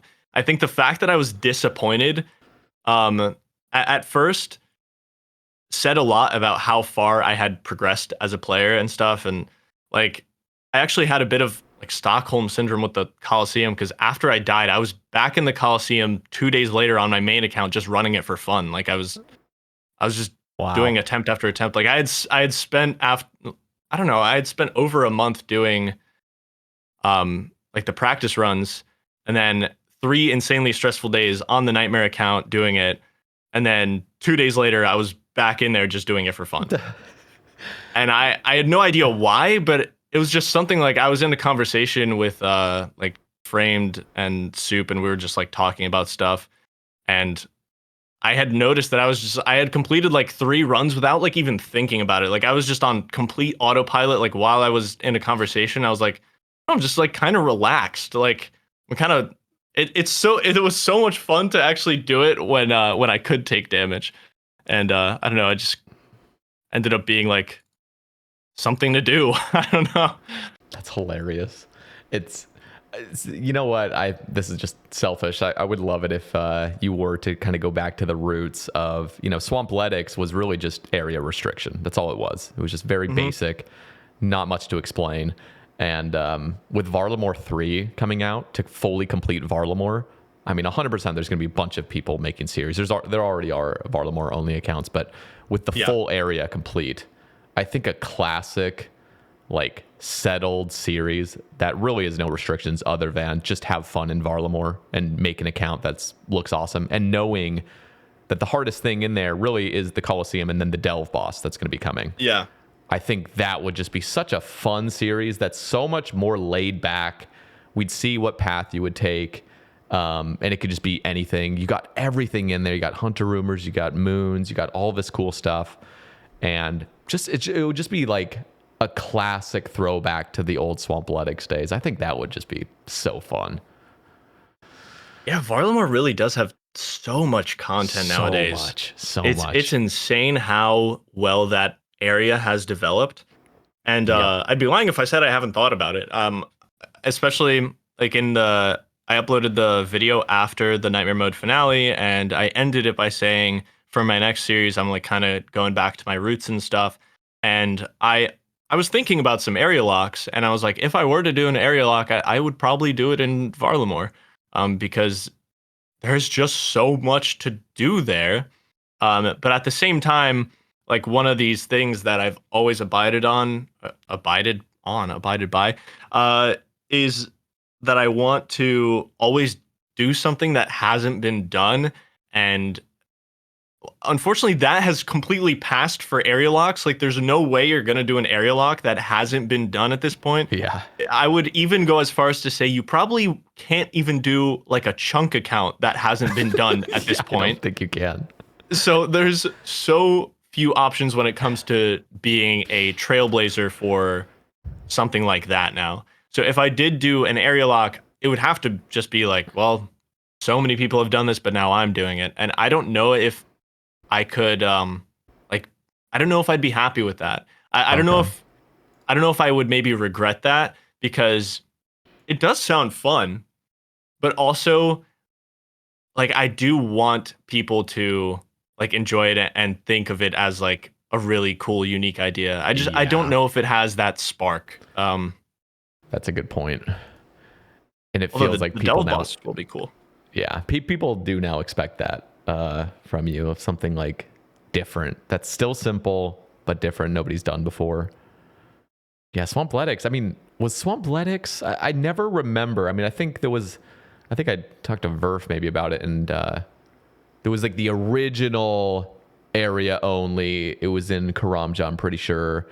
And Verf kind of attached to that. And then the Swamp. I mean, you were the first person in Mauritania, if I'm correct, to make the Mauritania only.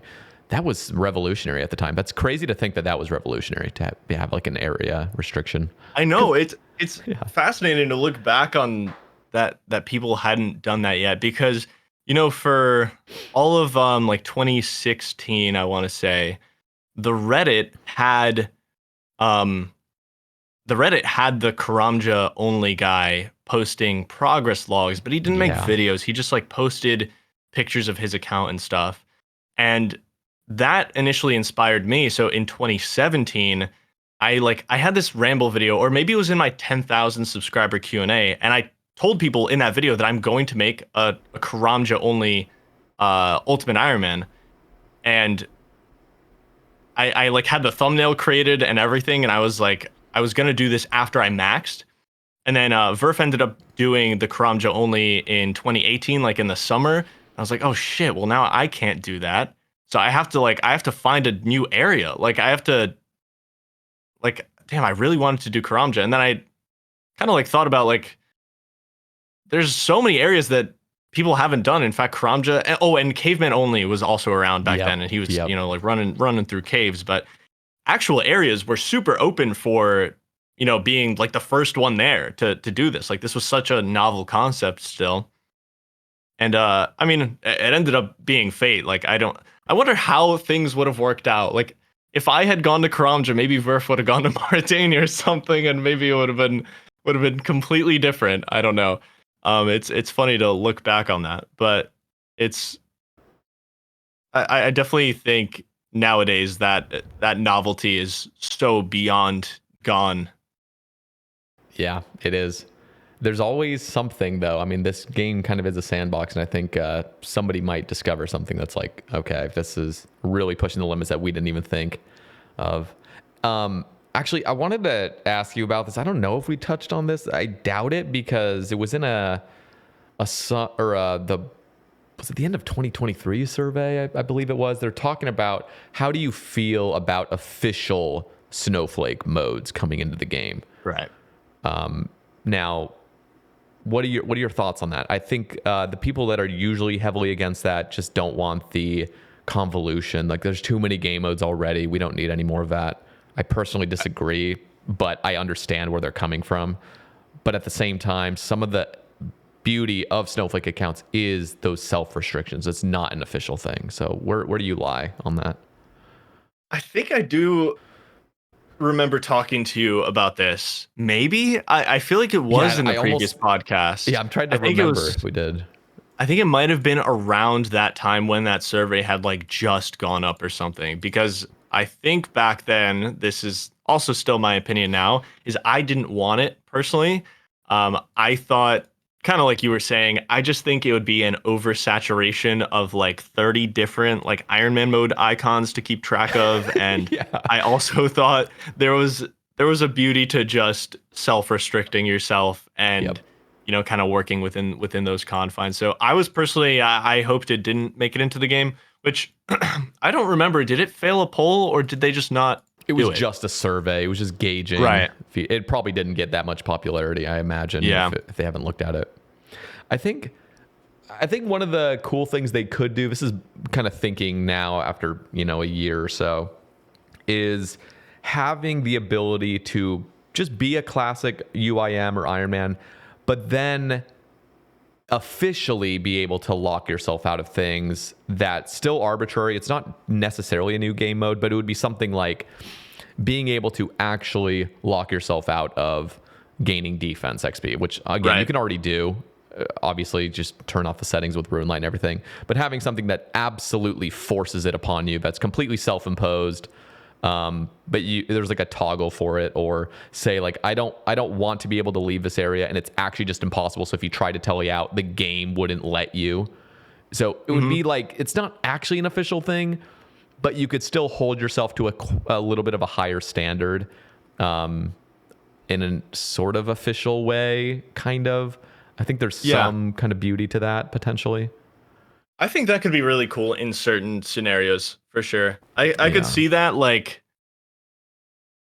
kind of like you said, for like restricting teleports and stuff, or like, I don't know, it could be cool to, well, then again, now that I've just thought about it, like, couldn't someone technically just turn that off whenever they want, or Yeah, I don't know, because it doesn't necessarily prove authenticity. It's more so just like helping you guide your way through like the restriction that you want.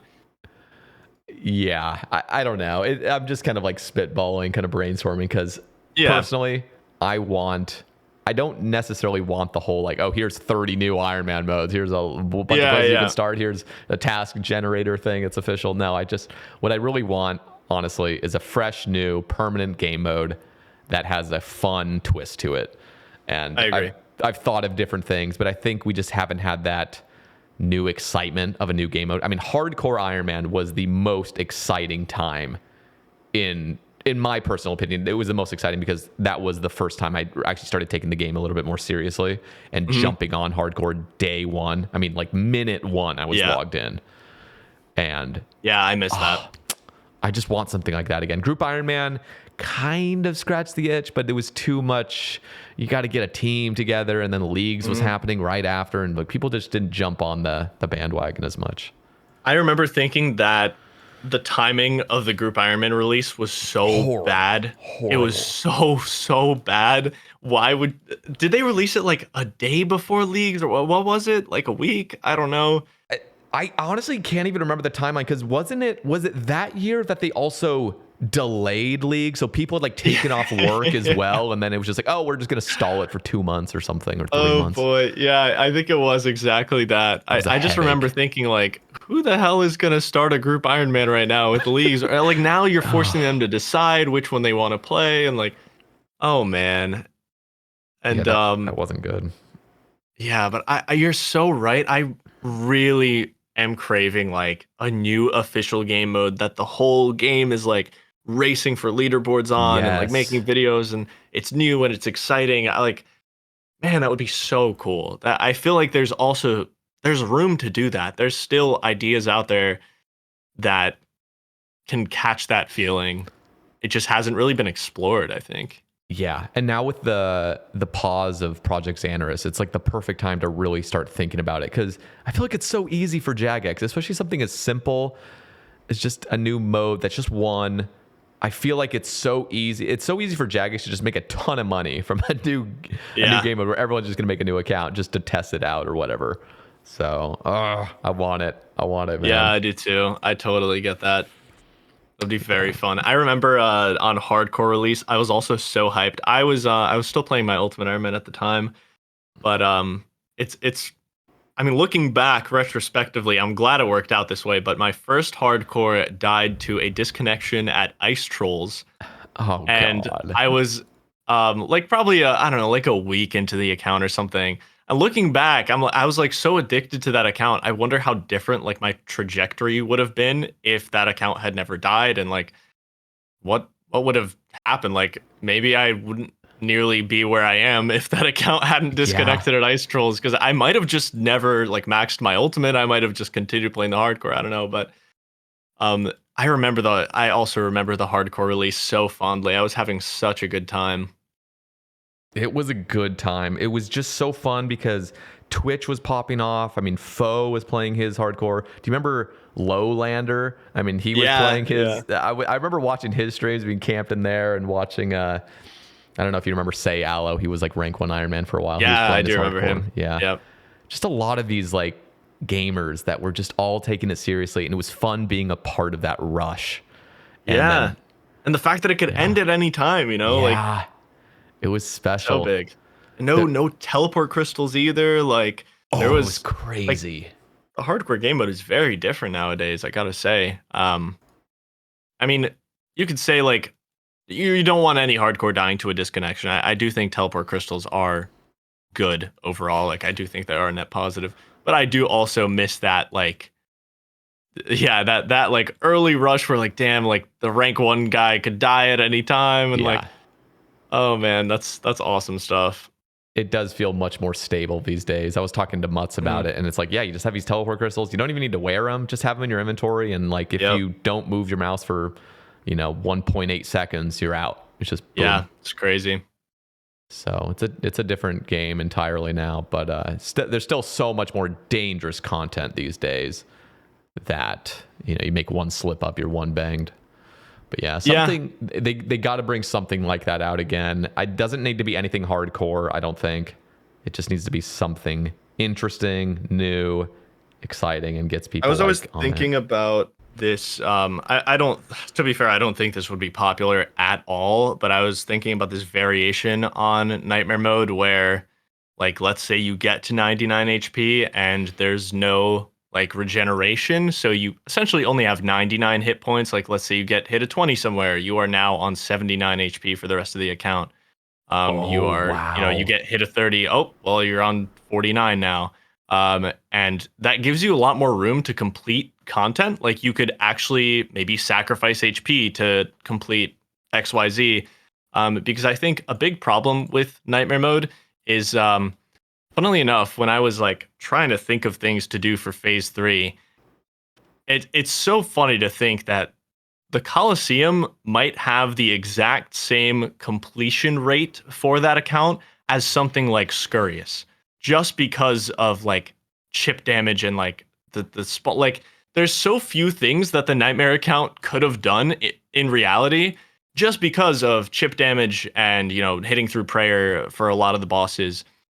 But I feel like maybe there's some way to make it where that HP thing is still like a looming high stakes thing, but it doesn't restrict you from doing chip damage content. You just like, I don't know, maybe there's some way to like get HP back. I don't know, like some very expensive way to like regain your HP or something. I don't know. I feel like there's something there. That's actually genius. That's a much more, it's still super intense. And you're totally right by this being completely unpopular, but it would be super cool knowing like, okay, you actually do have 10 hit points at the beginning. As soon as you lose one, it doesn't matter because you'll gain it back if you gain an HP level. So ultimately you could technically have 99 HP, but by that point you've already lost so much. I was even thinking if you want to make it absolutely masochistic, you'd include it with prayer too. So you only have that amount of prayer. Every time one prayer point ticks, it's just devastating. Like, no. Yep. Yeah, that would be it would be so unpopular. But I feel like for like big creators, I think that could be so cool to be like a live streamed thing. And I was thinking, well, what if there is a way to get HP back, whether it's like, I don't know, paying for a hit point or something. Like, I don't know, you're at 90 HP and it's like 5 mil in HP to like regain it back. I don't know. There's definitely, you can like gamify it so much. There's a lot that can be done with that. It's just, well, it would need to be a little polished. Yeah. Now, have you ever thought about doing anything wilderness based? Does wilderness speak to you at all? Having something like completely wilderness focused? I know tons of creators have done those, but I've thought about it. Just in that same area of looking for like an area lock or something. I was like, well, let's take a look in the wilderness. And obviously, it's been done. I don't actually remember. I don't remember who like did a wilderness series most recently that I remember, like a wilderness lock or anything. Or has anyone done like a wilderness chunk, man? Actually, I feel like hasn't been done. I don't know if it's been I mean, I know Frey was out in the wilderness for right, but he started in Canopus. Yeah. So I don't know. I actually think that would be insanely hard. Like you'd probably roll revs really early and you'd have like nothing. God. Yeah. So I don't know how that would work, but I feel like that could be a really cool chunk concept that I don't think it's honestly, it's probably been done by someone. There's just so many creators we don't see. But I think that would be really cool.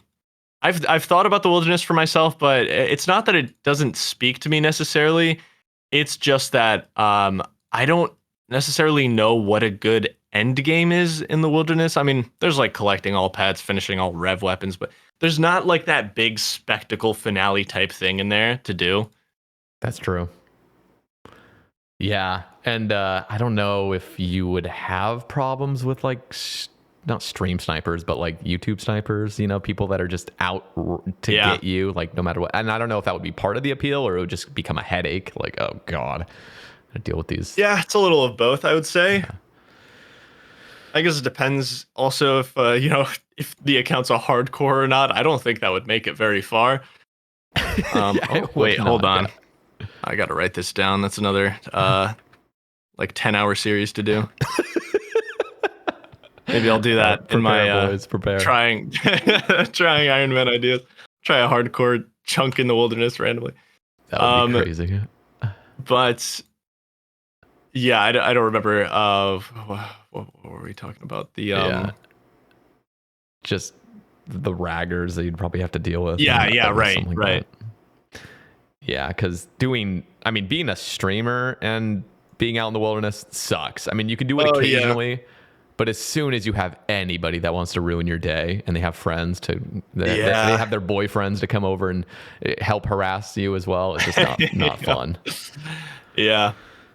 So, yeah, but it's exciting to watch. I'll say anything that's wilderness based, those titles and thumbnails just go off. And if Settled was doing it, oh, okay, everyone's watching this. That's for sure. If there's anything PvP wilderness related, it's going to pop off. So maybe a one-off, test the waters, maybe. Yeah, some ideas. I honestly kind of love the idea of Well, specifically for this like video that I'm going to do with trying all these Iron Man ideas, I think starting a hardcore like that's wilderness locked would actually be like that thing's not gonna last very long, but man, that would be really funny to watch.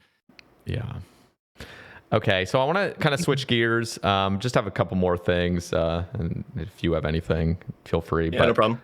I wanted to actually touch on like real life a little bit. So you really have achieved what most people would consider like just the dream, you know, to be able to make RuneScape content and make a great living from it, and just to have fun. Like you've completely made it where you truly enjoy what you do. Yes, there's stress. You have to go into the Coliseum with no HP, but ultimately you have a lot of like fulfillment from that. So I just wonder, like, how has your real life changed? In, I guess, from when you were first a content creator to now? Is there anything like in particular where you see life differently? Where have you, and I also am curious, if you go out, you know, have you been noticed? Have you been recognized by people? I mean, you have a massive channel. Obviously, compared to the global population, not that massive, but I just wonder, have you been recognized? So I'll touch on the recognized thing first because I was so I recently, well, not recently, I happened to move out, I think like a few months after our last cast. Or was it? No, that was like February. I moved out like 7 months after we last talked. And my first day in this, I live in an apartment building. And my first day, I'm moving boxes into my apartment, and I'm in the elevator, and this guy is looking like at me really funny. Like he just, every time I look back at him, he looks at me and he's like, "Are you settled?" And I'm like, I didn't even know what to say because like I don't even show my face often. Like my face isn't really out there very much. The only thing is like, okay, at RuneFest, like I'll be up on stage like accepting something, you'll see my face, or you know, like I guess my Twitter profile picture is like a side profile of me, but like there's really no easy way to find my face, I feel like. Mm-hmm. So you have to be like a pretty big fan, I feel like, to know what I look like. Yeah. And not only does this guy recognize me, he's with his girlfriend, and we get off on the same floor, and I'm like yeah, like that's me. I didn't even know what to say. Like I don't think I can lie. Like this guy's he probably knows it's me. Yeah. And he lives in the apartment next to me. He's my neighbor. Which is the craziest set of circumstances I have, like, how? Like, genuinely, what are the odds that someone who knows what I look like and knows me is my next door neighbor? That is actually baffling to me. But he's really cool about it. I've, like, run into him a few times. We don't even really exchange words. We just kind of give each other the nod. Maybe he's watching this. I don't know. Maybe he's listening to this. That's hilarious. Yeah, I bet you were not even like, what do I even say right now? I mean, I was also kind of scared at the start because I'm like, oh my God, like he lives right next to me. I don't know this guy. Like he could be crazy. He could like leak my apartment. Like I just moved in here. I don't want to move out. So it was a little scary at first. Like, I mean, I've been here like a year and a half now and nothing's happened. So yeah, but yeah, I was definitely like kind of terrified at first. But no, I don't get recognized often. That's probably, I would say, excluding RuneFest, that is the second time I've been recognized, and it was my neighbor. And the first time I was recognized, I wouldn't even count that because I was at another gaming convention in San Diego for Rocket League, and like games have overlap. So like cool, someone recognized me there. But this was like the first time it's just no connection to anything, and it happens to be my neighbor. Insane. Stupid odds. Yeah. That could have been a RuneScape pet, man, but you got the honestly, RNG dude. What am I doing using my luck like that? That is wild. So I'm actually shocked that it's only been one. I'm going to have you answer that first question I asked you, just about how your life has kind of changed over the course of, how many years. But I do need to just share the story of me being recognized one time at Orlando Airport. And it was after a based event where we all went to Orlando. Was it just last year or year before? I think it was. I remember seeing it was just last year in June and or May, late May. And so I'm heading back to the airport after that week excursion, and just, I'm in the airport sitting at my terminal, and a guy just approaches me from behind. He's like, "Sae Bae?" And at first I was thinking, okay, this guy's probably has some relation to the event we just had in Orlando, like surely, because what are the odds somebody recognized me? No, zero relation to what was happening. He didn't even know that the base thing was happening. So I get randomly spotted in an airport. Just massive airport, and he just turns around. He's like, "Oh my god, like Sae Bae," and I'm like, "Yeah, like what's up?" And then I was like, "What's your like online alias?" I didn't want to like ask him like what his name is, but like how, like, are you like a Twitch viewer or a YouTuber, like, or just what? And he's like, "Oh yeah, like I watch you on Twitch and I listen to your podcast a lot." And I was like, "Oh, what? Like how would I recognize you?" He's like, "Oh yeah, my YouTube name it's Jay Ballsack." Jay Ballsack is the guy that recognizes me, and I just start laughing, and I'm just like now this is the first time I'm recognized. It's a man named Jay Ballsack that listens to my podcast. I'm like, this is great, just great. That's so funny. Yeah. Oh my god. We took a picture. Shout out Jay Ballsack. No, he's great. He's actually one of my YouTube members now, so he supports awesome. And he pops into the live streams here and there, and it was just super super crazy to be recognized like that, just out of the blue. Like, okay, yeah, that's so funny. So yeah, that does remind me of a different story, but I will answer your question first. Okay. That's so funny. Okay. Anyway, so how my life has changed, honestly, a lot, because, well, first of all, when I started YouTube, it was 2016, and I was 15 years old when I started my YouTube channel. So I was definitely like just through like adolescence and stuff, I've obviously changed a shit ton, but I honestly used to be like, if you pick up the vibe of if you've ever clicked on anything I've made in like the first year I was on YouTube, it's so insanely different in like every possible way. And the main way I'd say is I was kind of like really just, I wasn't very happy back then, and I also wasn't very like, I picked up a lot of like my mannerisms and my just general like commentary from other YouTubers that were popular back then, and most of them were people like iDubbbz and like H3H3, like as a 15-year-old kid, like and it was like such like, I mean, these people like hated people for a living, like essentially at the time. And so like everything I did, like I was cursing like every other word. I was like, oh god, like this grind sucks. This is shit. This is like everything is so negative in that like first year. And it was kind of like when let's say my last year of high school, where I kind of just had like a complete shift as to like how I viewed the world, and that it's okay to like actually enjoy things, and if like, I don't know, people aren't going to make fun of you for like enjoying things, I guess. Well, okay, some people do. But I don't know, I just kind of like let loose. And in that final year of high school, at the end of it, I started Swampletics. So that was when I was probably like, I was just so happy to be like playing RuneScape, and like I started like making some money from it, and I had my own community, and like that really changed everything for me. Because I don't know, I just had my own little thing, and I dropped out of college the next year just to pursue it full time. And I just generally think like this job is a massive reason as to why I just enjoy a lot of things in life. Like,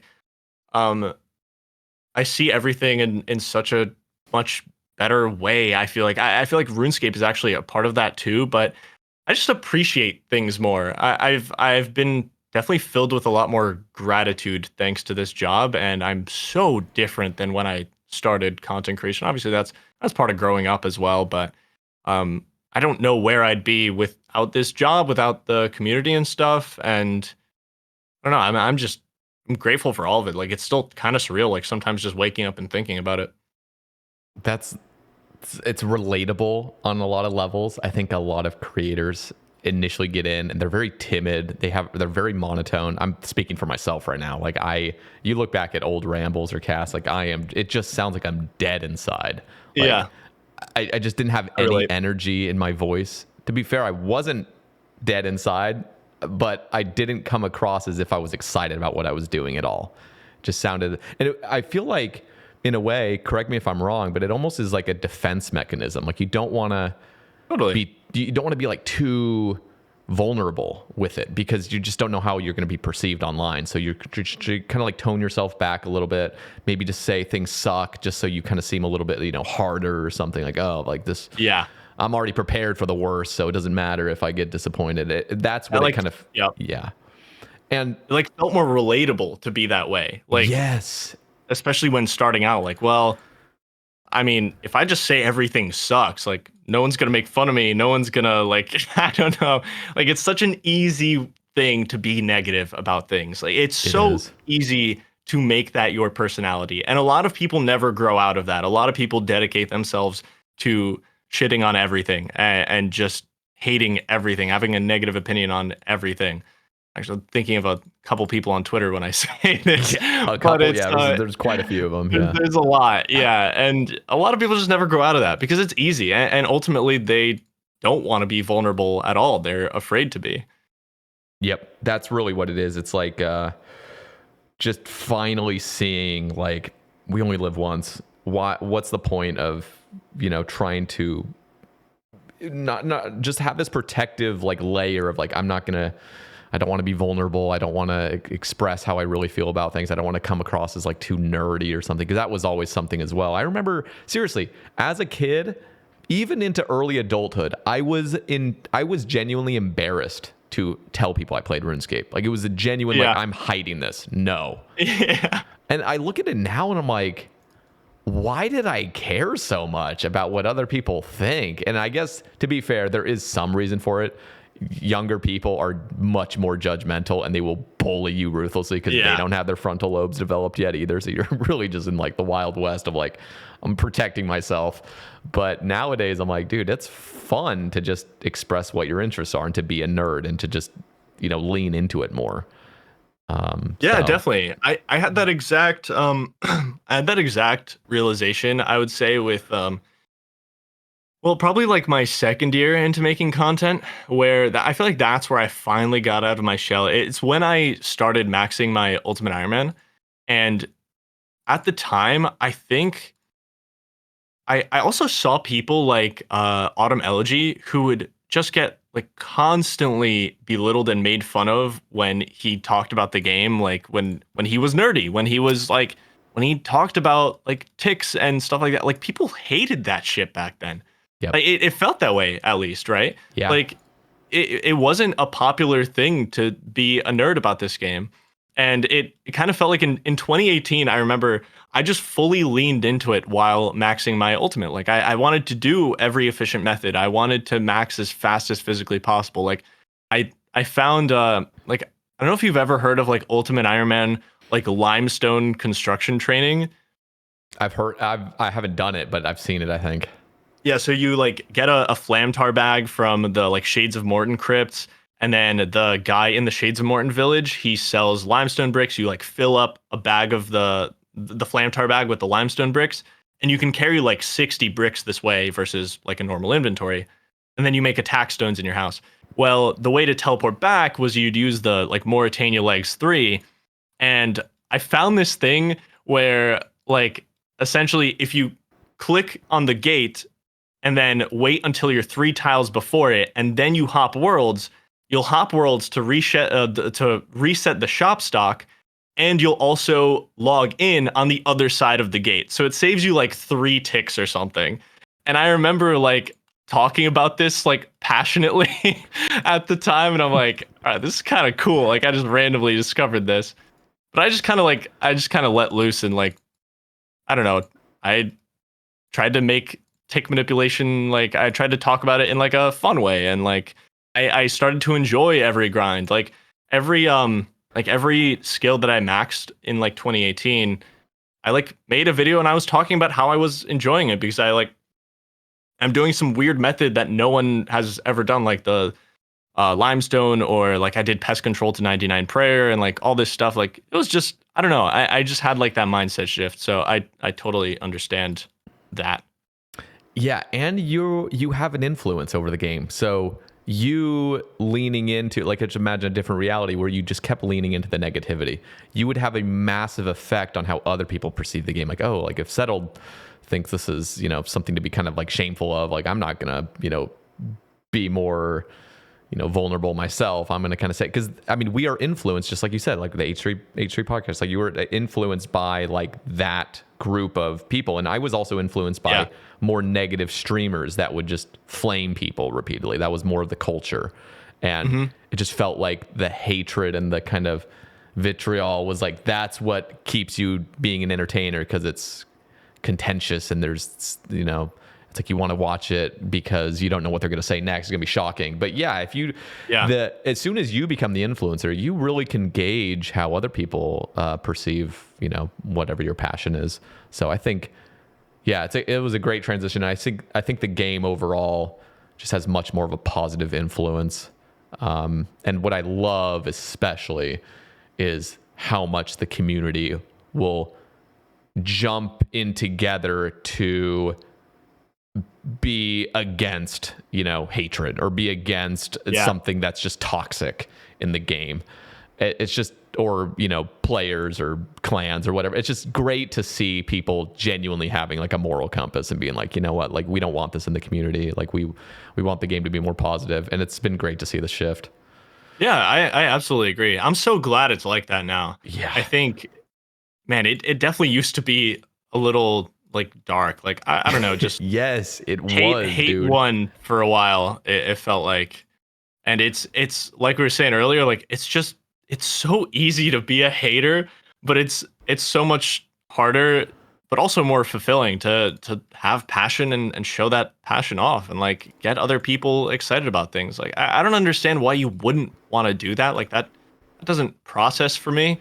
Like every video I make, I'm always trying to get people excited about the things that I find exciting and that I enjoy and that I like. I don't know. I can't I can't imagine like having like a negative mindset like that anymore. Yeah. Well, keep it up, because you do have a huge influence on this game. So the things you make have a massive impact on the OSRS community, and now expanding. The last thing I actually wanted to kind of ask you before we wrap things up is like, do you have any plan? I might have even asked you this a couple years ago. Do you have any plan to kind of get out of the RuneScape scene? I know Jimmy's he's not even fully dipped his toes. I mean, he's taken kind of a plunge into like World of Warcraft and other kind of MMOs and talking about that a little bit more. Do you have any other passions outside that you would like to make content on or videos on? I would say, so first of all, I would say I'm definitely here to stay when it comes to RuneScape. I don't plan on like leaving the RuneScape community or anything anytime soon. Probably, I mean, honestly, my main channel, I don't even really ever foresee, unless RuneScape fully dies, my like lifeline with that channel is probably tied to the lifespan of the game. I don't plan to ever make anything different on my main channel. As for other games, like if I did ever venture to something else, it would be on my second channel. That's kind of what it's for. Like I also, when I made my idea with that is, well, if I do ever want to try something else, this is where I'd put it.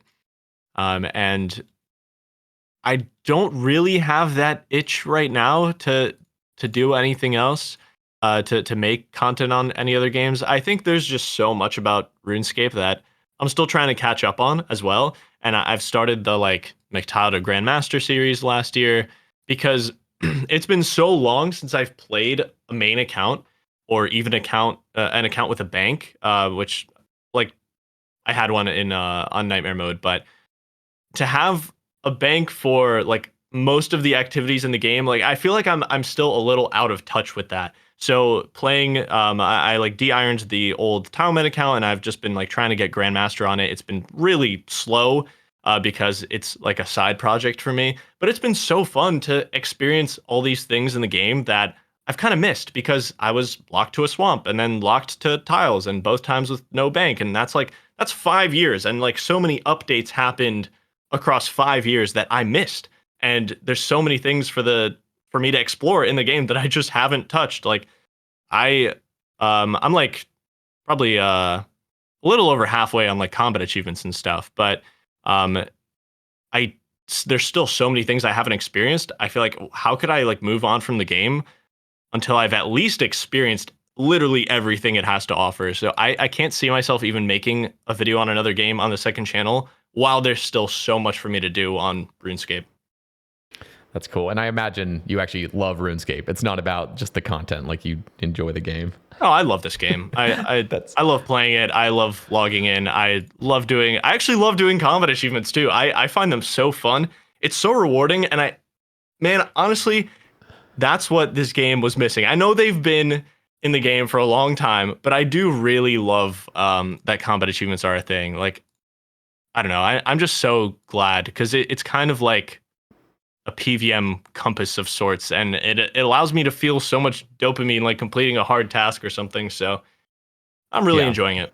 No, it was a banger update. I always have that one caveat where going for a Zuck helmet the first time was one of the most fulfilling grinds I ever did, and it was genuinely like overcoming hurdle after hurdle after hurdle, and it felt incredible.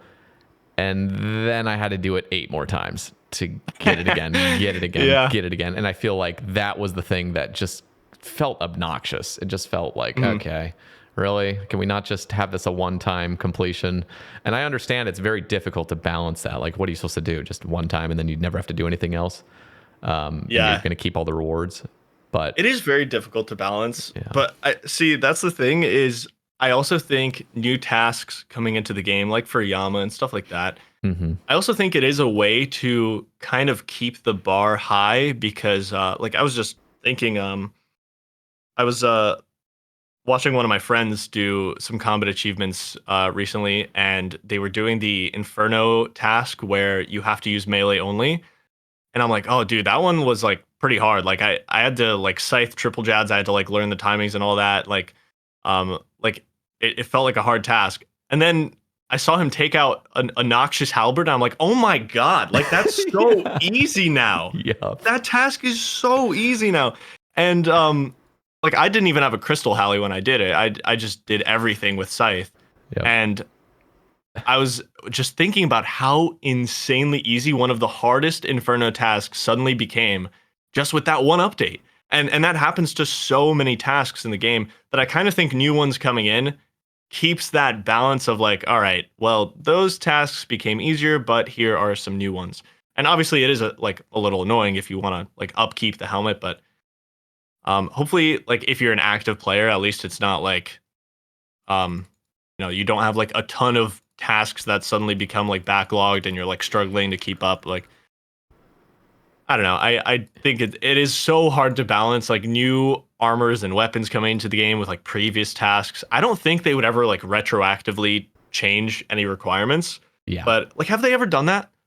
No, unless, I mean, they've changed requirements, but they've made them easier, and it wasn't years after. It was just, like the DT2 bosses, like the speed run times were like too egregious in people's eyes. Yeah.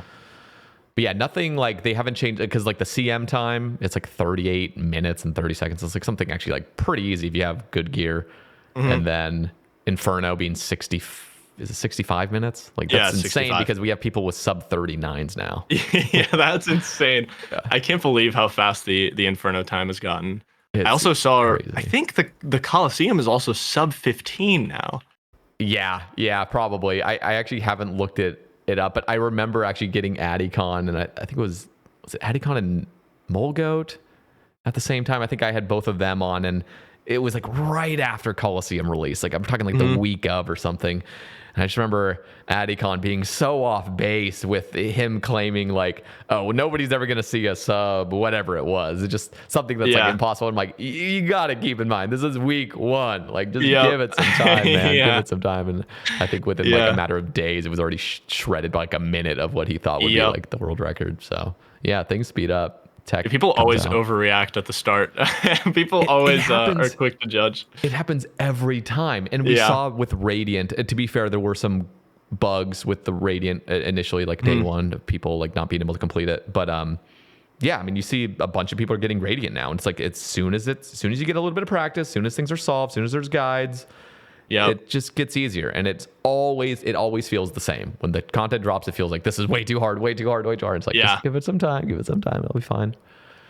Yeah. Yeah, absolutely. I honestly am still like waiting for some. I don't know if it's possible these days with how good people are, just from like what we were talking about before with like all the gamers we've got, but just something that rivals that hype from Inferno release day. And I feel like nothing has yet to like come close to that for me.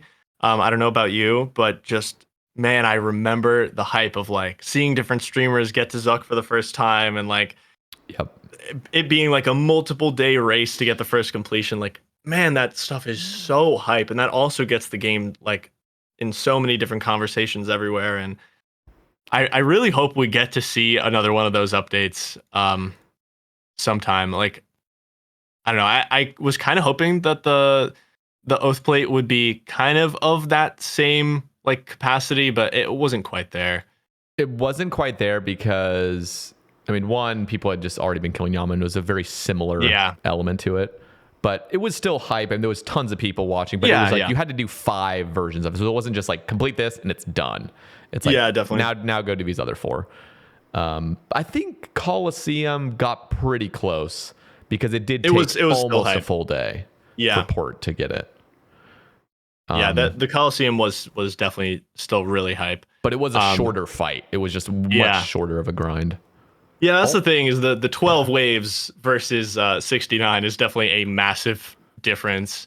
But yeah, I mean, I don't know. I also just think, like, can they really go much further with the skill ceiling versus how fast people are just getting better? Because I think the Inferno did end up being like the perfect difficulty, but now, like, giving the top players a high skill ceiling while making it accessible for everyone else is like, man, that's a really hard balance to strike. It's really tough, and that's why we see nowadays like Radiant Oathplate is not a stat upgrade. They just it almost feels like maybe we shouldn't give anything like that's too difficult like stats, because then it's going to feel like, oh, we got to make it easier so more people can get it. Infernal Cape was genuinely like twice as good as the Fire Cape, and it's like, okay, it's a beefy thing. And I think you're right, they did nail it perfectly. But in hindsight, I think even after a year of Inferno being out, there was so few people that had done it in the grand scheme. And I like that, honestly, personally.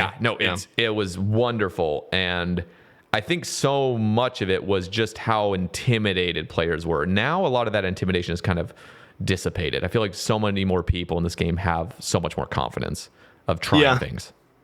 Yeah, I will say that the Awakened bosses were also great. And I'm a big fan of cosmetic, like, high skill ceiling things. Like, you don't have to go get Blood Torva, but it is a really cool status symbol for the players that are good enough to do it. And I think that's perfectly fine. Like, the things that you don't need to make accessible to the masses, I actually want to see more of that stuff. Like, I love the cosmetic, really high skill ceiling challenges. I think that's awesome. Yeah, that's the way to go about it, I think, these days, because if you try to make things too difficult, Jagex needs to keep in mind, like, you have a huge player base to appeal to. You don't want to just be appealing to all the sweats that play the game for a living. You know what I mean? Yeah, absolutely. So, yeah, we'll see, though. Who knows? I mean, Zuck does have a new dialogue that says, for now, or whatever, ... And oh, really? I haven't heard about that. Whatever it is, he has like something like, or maybe it's the guy after you kill Zuck, and he's like, oh, you've finished him for now, or something like that. So there is an element of Zuck 2.0 potentially that could come into the game, which would be kind of cool. Yeah, that's interesting. I haven't heard about that. Was that like a post somewhere, or? It was. I mean, it's been in the game for years. Let me just see how. I don't even know how I would look that up. Never heard about that. It's like, Yeah, I don't even know where you would see it, but there is some sort of dialogue. Actually, let me see if it's in like the notes here.